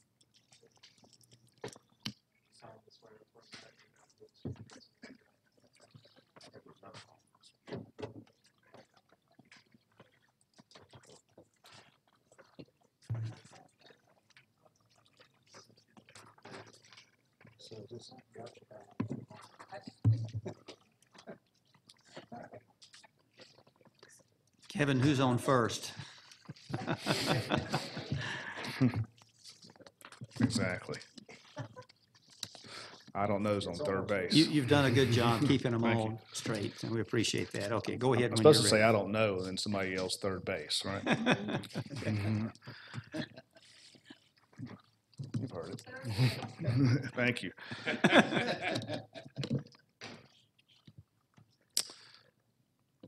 Thank you very much, Mr. Chairman and Commissioners, for putting up with me today. This is an application by Providence Homes for just over 77 acres located in Old Stylesboro and Cheatham Roads in West Cobb County, not too far from the Cobb County, Paulding County line, not too far, as you can see from the map, from Dallas-Ackworth Highway or Highway 92 is what it's kind of called most of the time. This proposal is to rezone the property from its existing R30 to an R20 open space community. And this is under the new open space or OSC community rules and regulations that went into effect at the end of the summer. This past summer, OSC went over slight overview and modification, and some modifications were made to that category. And this has been submitted pursuant to those new rules and regulations for OSC. And I want to go through that with you because with any OSC, it's a plan-specific, taking into account the design, spirit, intent, and purposes of open space communities to preserve by setting aside open space, by setting aside certain areas of the property for dedicated, permanent, protected open space. And in doing so, though, there is a reduction in lot sizes, not a reduction in anything else, but a reduction in lot sizes so that, in essence, area that would be part of lots, that's allowed to be part of lots, such as streams, stream buffers, floodplain. You can't build in it, but you can make it part of lots, and it's not permanently protected. It's just the back of somebody's yard. That's the goal of open space communities. And what's not supposed to be the goal is to utilize OSC to increase density, to get lots, to and go over and above in terms of the lot yield. And we don't think that we're doing that here. What we're proposing is 91 homes. That's a density of 1.23 units per acre for this property. 1.23 units per acre. As zoned as R30 allows for 1.1 units per acre on an average yield basis, which would put this property, according to staff calculations and just my own calculations, if you just use your calculator, right around 81, 82 homes, and possibly more depending on how you design that. So what we're proposing here with this rezoning is not taking advantage of OSC, it's rezoning it to R20, but using OSC to create a far better design for the overall protection of the environment, the overall protection of dedicated open space to do so. And we think this is an excellent example of that. And let me go through that with you and then hopefully be able to show you that.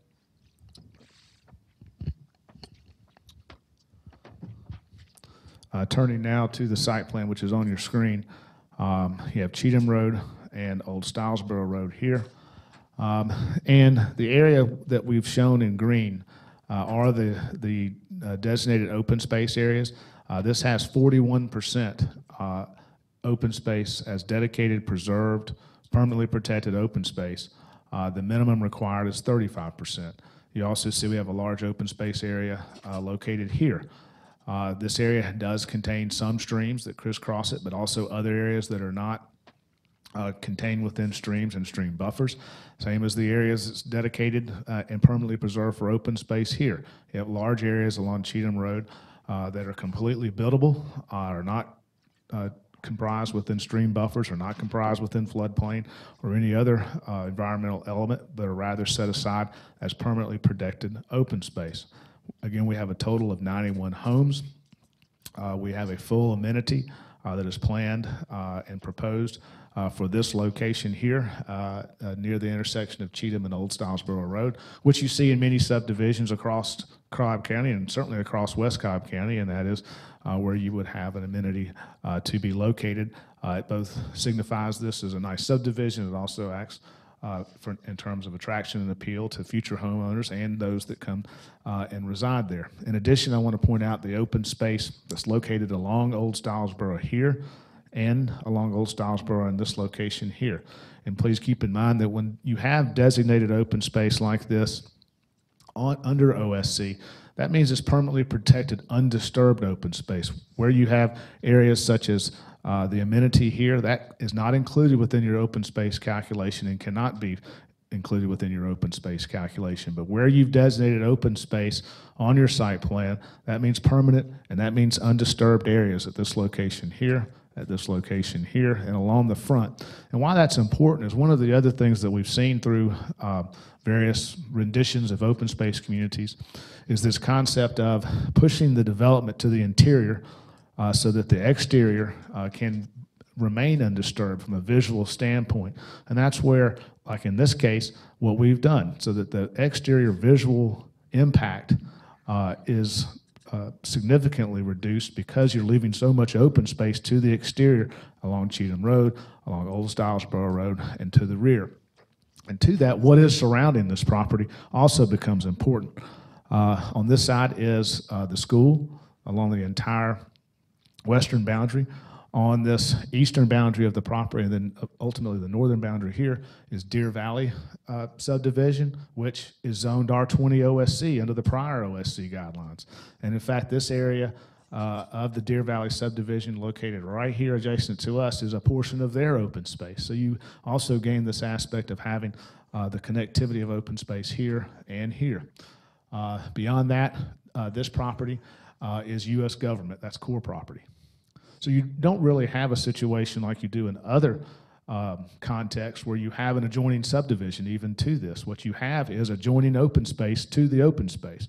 What you have is a school that adjoins it in this location here.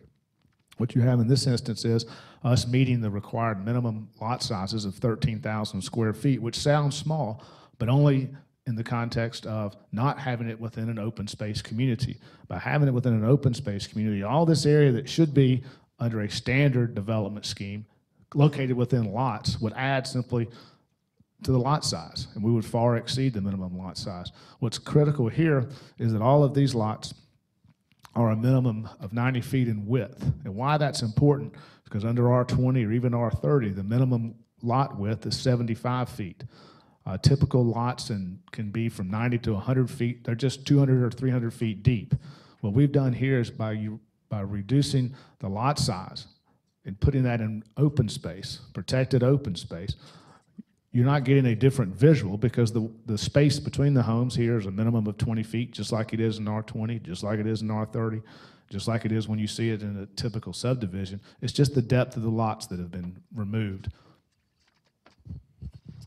And that depth of lots being removed is what accounts for your ability to preserve and permanently dedicate that open space, remembering that under an open space community, all streams, stream buffers, floodplain, and wetlands that are identified and are located on the site must be located within your open space. In addition of that calculation of stream buffers, floodplain, and so forth, only 70% of that of your total open space requirement can be met by those types of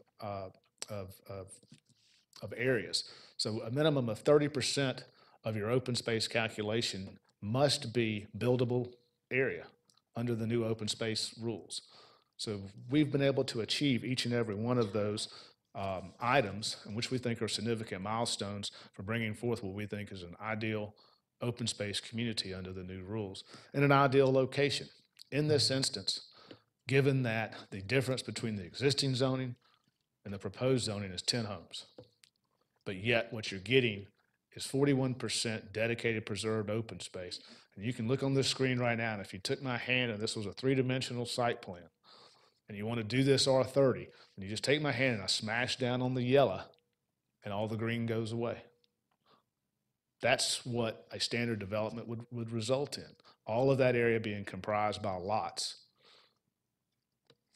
not comprised with protected and dedicated open space, especially in an area that needs that protection given the environmental sensibilities of nearby Lake Allatoona and Little Allatoona Creek.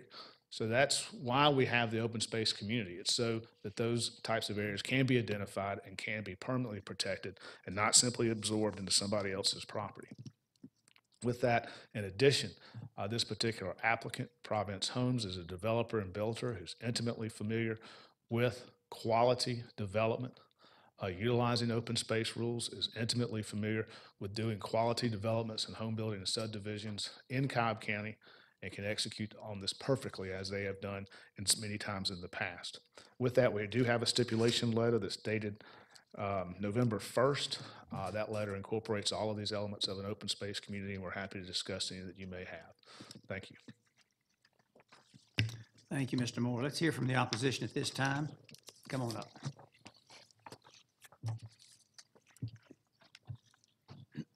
Hello, my name is Blake Blomquist. I live in the area, just about a mile, a little less than about a half a mile from this intersection where this is located.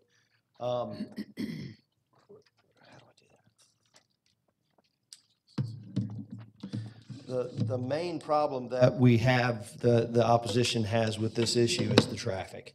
I see that it's the board's opinion that this is not going to impact traffic, but My house, I live on 15 acres just down the street from there that backs up to Alatoona Creek. I'm about 0.8 miles from my children's high school, and in some mornings, and most mornings, it takes more than 18 minutes and usually 20 or 21 minutes to get to school, less than a mile away. You know, so the opinion, I saw a piece of paper earlier that said it was the opinion of the board that that traffic would not be impacted negatively, and I would just tell you that with adding 91 homes, an average of 2.1 cars per home, and 10 entry and exits a day, you're looking at 1,900 more cars on the road every day. And I'm not so much concerned with the intersection of Old Stylesboro and and Cheatham. I'm much more concerned with accessing 92, which is where, I mean, it's where everybody's got to go. I've seen 92 backed up from past Alatoona High School to 41 most days. It's way beyond capacity. And you keep in mind, this is just a little sliver of Cobb County that still has blinking red lights and stop signs. All right. So I've got a little outline here. All right. So we're looking at 77 acres of property, of which 40 is usable. All right. So you hear the green space concept. A lot of this property, most of it, I would say 69% of it, according to my calculations, it's floodplain. It's unbuildable. There is a portion of the property along Cheatham Road that appears to be buildable but is not being utilized. But it's floodplain property, most of it. So this is an area of Cobb County that what many would call the equestrian corridor of Cobb County. All right. You look around, you see barns, horse farms, you see white-tailed deer, wild turkey, still in Cobb County, believe it or not. It's a different place in our county that when people come through there that don't come there often, they're like, wow, I can't believe I'm still in Cobb County.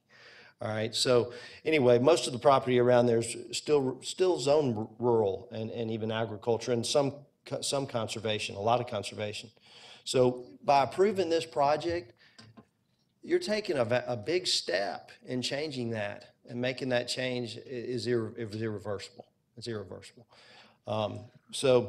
If you take a look at this property now, it's two different landowners that comprise the 77 acres. It's a 30-year-old plus stand of loblolly pines, mixed hardwoods. The bottom line is developing this as it's currently zoned at R30 would be bad enough, but increasing it to R20 would be heartbreaking. I can think back and standing in this room and listening to one of your past members, Helen Gorham, saying under her watch she would never allow an R30 to go to R20 ever in Cobb County from that point forward. And there's a reason why she said that. And this open space concept really doesn't mitigate R30 to R20. It sounds good, but in the bigger scheme of things over a vast area of development, it really doesn't make that big of a difference. By changing this, all we're doing is we're giving the developer, the builder, the landowner a winning lottery ticket. He can already get big money for his property as it's zoned now. It may take him a little longer, but he's going to be able to get a little quicker sale and maybe get a little closer to his asking price by this. But anyway, I guess I get it. I mean, it's the constitutional right of the landowner to be able to sell their property at the highest and best use. And I get it that your job is to protect that right and also protect the community. But as it's currently zoned, R30, that mixes well with this community. Right across the street, there's multiple horse farms. Right down the street, there's 2 or 3 other horse farms. You set an R20 project, as has been done just north of it in Deer Valley. You drive through the neighborhood, there's cars on jacks. There's stuff that should be in the garage outside. There's 2 or 3 cars per driveway parked outside. That's misplaced in this area. And if you haven't been to the area and you haven't been around that area, I can understand you not knowing that, because it is a little corner of Cobb County that doesn't get a lot of traffic. But I would invite you to come look and make that determination on your own before you vote a yes on this project. Thank you. Thank you, Blake. Next speaker, please. Hello, I'm Lisa Cheatham. I live at the corner of Old Stylesboro and Cheatham Road. And if you look where his mouse is right now, that's where I live. So the proposed property, and based on the recommendations that are here, it says that there are not going to be any negative impacts to my neighborhood. I might not live in a subdivision, but I live in a neighborhood. My neighborhood is farms, it's big lots, but more importantly, at the corner of Old Stylesboro and Cheatham, if you look at their plan, they've got a clubhouse, tennis courts, right at the corner, which affects, out of the 13 homes that surround that piece of property, 2 sides don't have any homes, but out of the 13, 4 will be dramatically impacted every single night we go to bed. Whereas right now, when I go to bed, it is pitch black when there's no moon. I have we live in the country. I don't expect there not to be a neighborhood. I don't expect there to not be change, but I expect the home that we have to maintain. I expect my neighbors' homes to be maintained to the standard in which our properties have. My biggest complaint is my kids go to Pickett's Mill. It's maxed out.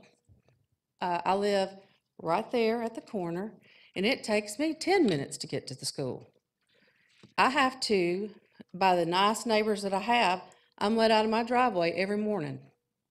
I have to wait for somebody to let me in my driveway every morning from Pickett's Mill and Alatoona traffic. And what we're asking is, we know this property is going to be developed. We know that there will be a neighborhood in here. The property owners want to sell, totally understand that they have a right to sell. But what we want from them, what we want from the developer, and what we want from you guys is to maintain the quality of where we live, to keep it in the standards in which we live, and to keep it to where our schools and everything is not so impacted by the traffic, by the lights of a parking lot in my backyard. This needs to be revised, and I hope that it's either held or it's rejected based on what we're simply asking for is the neighbors around there. Thank you. Thank you, Ms. Cheatham. Next speaker, please.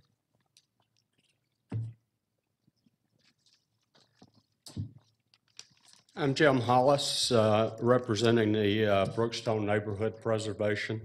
I can't expand on a lot of what's been said, other than the fact in the letter of stipulation and the density of the homes are inappropriate for the size of the lots. They're talking 2,800 to 3,200 square foot homes on a third of an acre. You know, there's nothing in that part of the county that matches that density. The setbacks, they want a 20-foot setback on the front. That's nothing more than a Ford LTD 150. You know, so they want 40 feet or 25 feet on the back.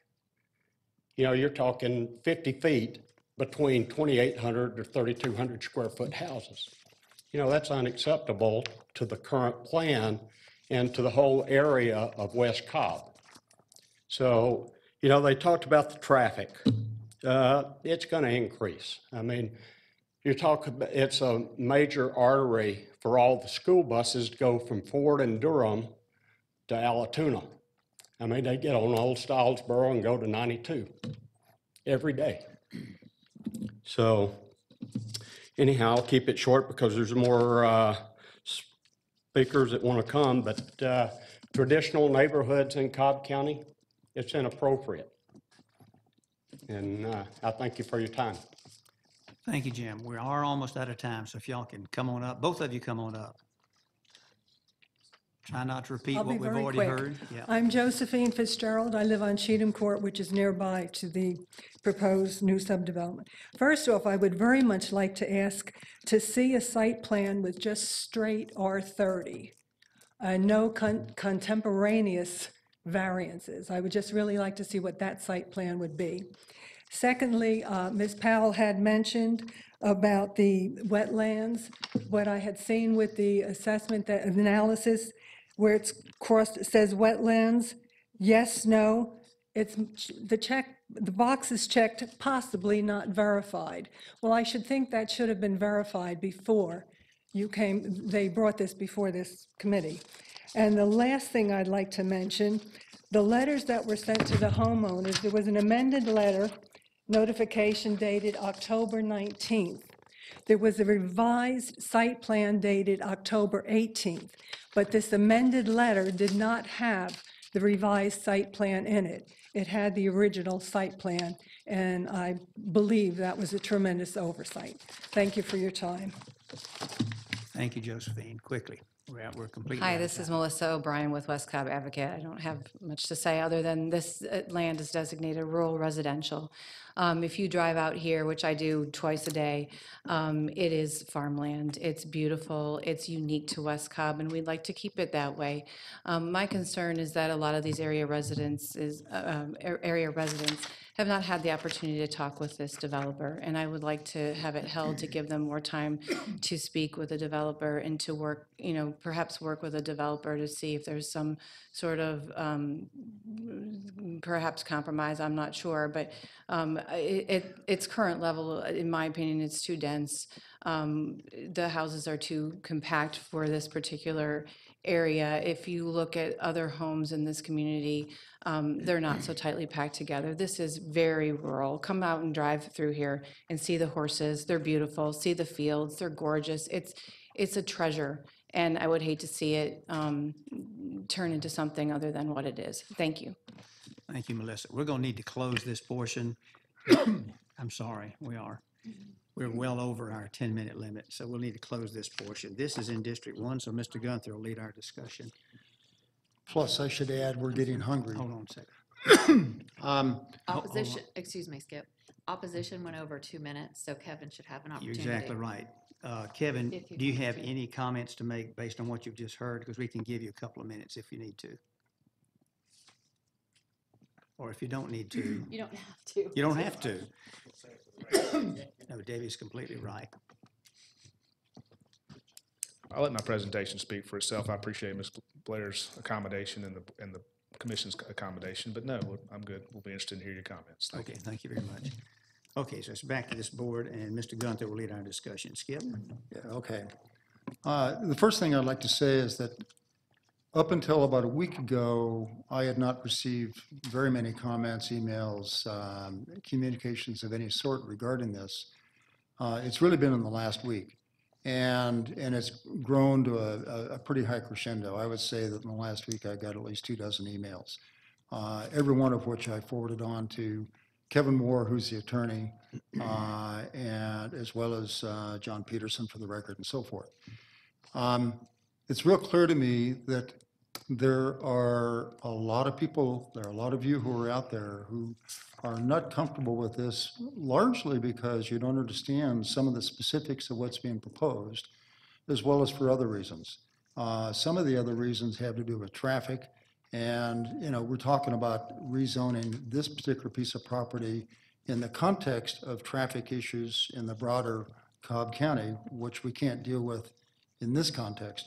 But nevertheless, the kind of concerns that I've gotten have been primarily traffic-oriented, and then the impact on the schools, the density, the lot sizes, and some people even said we're concerned about the impact on our property values.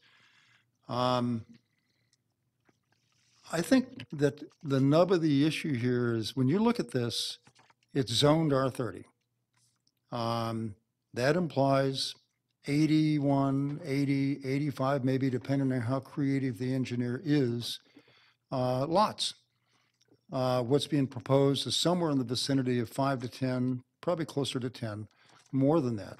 So the nub of the issue from my point of view, and I've said this in some of the emails that I've sent to many of you, is if the applicant bought this land and developed it straight R30, we as a community would have no input.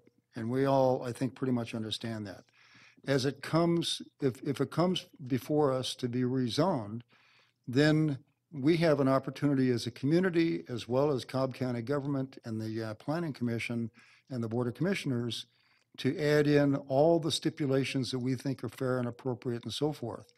So the nub of the issue here is it worth 5 to 10 additional lots in what otherwise would be an 80 to 85 lot subdivision, to have those additional stipulations, as well as, in this case, a significant amount of open space, 41%, which is more than what the code requires. The code only requires, as I think Kevin pointed out, 35%. So that's another the issue. I'm concerned about a number of things beyond that. I think if we think about developing this property as R30 or somewhere in that kind of density range, it's going to generate the traffic that it generates, and we can't really we can't really do an awful lot to mitigate those concerns. But there has been a traffic impact study that's been recently submitted, which says that not only do we want to have additional turn lanes and so forth as we come into this, but there should be many turnabouts right at the intersection of Old Stylesboro Road and Cheatham Road at the one end, and then at the other end over at Old Stylesboro Road and County Line Road. That will help ameliorate or mitigate some of the traffic concerns. I hear the comment about the traffic backing up over on 92. This traffic impact study that I saw didn't really address that from my recollection. So that may be an issue that Cobb DOT needs to look into a little bit more, I would say. But my concern has to do with, we're moving in the right direction with thinking of this as open space community and having a lower density than what R20 OSC would allow. 1.23 units per acre is well below what that would allow at 1.75. It's also below what the OSC subdivisions nearby are at by a significant amount. But the question is it still really the right design? And I think that the community has an opportunity here, now that you've sort of exposed who you are, you've learned about this development and the way that you can impact the shaping of it. The next step, in my mind, is to work on making this as great a development as we can. And one way to do that is to hold this, which is what my motion is going to be, to allow the applicant and Kevin Moore to meet with any of you who want to meet to help shape the way this goes. Like, for example, we heard from Mrs. Cheatham that she doesn't want to have that amenity with the pool and the clubhouse and so forth right across the street. I can understand that, but in the absence of having heard from her about that, I would have guessed there's a 50-50 chance that people would like to have that across the street. In some other neighborhoods, people do want to have that. They pick a house because of that. So that's a point of input that needs to be factored in. And I know that Kevin and the developer can do a lot to address those kinds of concerns. A big concern I have is just the compact, dense feeling that you look at that you see when you look at the bulk of this development. As you drive in on the road, you see a straight road moving ahead. You see a 90-degree turn left and right with straight roads. It's all straight roads, and you can just envision a lot of driveways and a lot of houses all kind of lined up, and you start thinking about all the old pictures of what suburbia is like, with cars and people lined up as you look straight down as far as the eye can see. I don't think this property really should be developed that way. So I'm concerned about some of the buffers around the Thomas's house, which is the lone house on Old Stylesboro. They have open space near the side, but then 3 houses behind them. There's no buffer there. Apparently, they're not concerned about having a buffer, but that needs to be addressed more fully, I believe. Whether there's a buffer adjacent to Pickett's Mill Elementary School or not, which is not now, that needs to be addressed. But the big issue is making this into a design that this property properly deserves, which has a lot more interest to it than just straight roads with houses lined up. So having said all that, I'm ready to make a motion unless there's any discussion that we'd like to entertain at this point. I'll make my motion. Comments? No? Okay, go ahead. I'm going to make my motion that we hold this until our next hearing in December, where's Kevin? There you are. Just nod your head. 30 days is enough time to do this, right? Okay. So I'm going to make a motion that we hold this until our December hearing. And I would like to do a couple of things. I would like to ask Kevin, and I've already talked to him, and he said he's willing to do it. And it was suggested by, I think, Josephine Fitzgerald, that we get an R30 straight plan so we can see what's doable in here as zoned. I think what we're going to find is that it's not going to be a pretty plan. We're going to have a lot of just sort of strangely shaped lots. We may find that the number of lots in there is 81, 80, 85. We may find that it's maybe less than that. So let's find out. So I've asked him to produce that, and then I've asked him to, and I will ask him to meet with any and all of you who want to meet, and you all have his information now, so you can call him, do it however he wants to do it, over the next 30 days to get your input factored into this plan. And then we'll hear it again in December. I know the Province Homes is an excellent, excellent builder. I know that they can design very creative subdivisions with first-class homes in there. And I know that they want to do that in a way that is compatible with the best interests of the people who live around there. That's their history. So I'm expecting that by delaying this and holding this for 30 days, we should be able to achieve the same kind of end result that Province Homes typically achieves in other subdivisions. So that's my motion, is to hold this for 30 days. That was a long motion, but we have a motion to hold. We have a second. I completely agree with the motion, by the way. Another reason why, not mainly, but another reason why a lot of the things that were said by some of you that spoke were just inaccurate, which tells me that we haven't had time for you to sit down with Kevin and ask these questions and let him clarify some points. So I encourage Kevin to do that with the community, put together a community meeting. So we have a motion, have a second. Any further comments? Call for the vote. So that's exactly what we'll do. We'll see it in 30 days, and we appreciate your input, folks. Thanks for being patient with us. I'd just like to thank everybody who showed up. Thank you for doing that. You're exercising your rights as citizens of this community. John, is that our last one? Okay, thank you, folks, very much. If y'all would exit quietly, have your conversations outside. We still have a little bit of business to do. We have some minutes to approve. They're not listening to me. Kevin, take your conversation outside. We still have some business to conduct. I make a motion, we approve the minutes as submitted for the Cobb County Planning Commission. Okay, we have several here, and we're just going to do all four of them together. Yeah, Is that just right? do 'em all- Okay. we do 'em all together, No yeah. changes. Okay, we have a motion and a second. All in favor? Minutes. Okay, minutes are approved 5-0. Madam Clerk, not seeing and hearing any other business. We're adjourned at 12:53. We did it okay.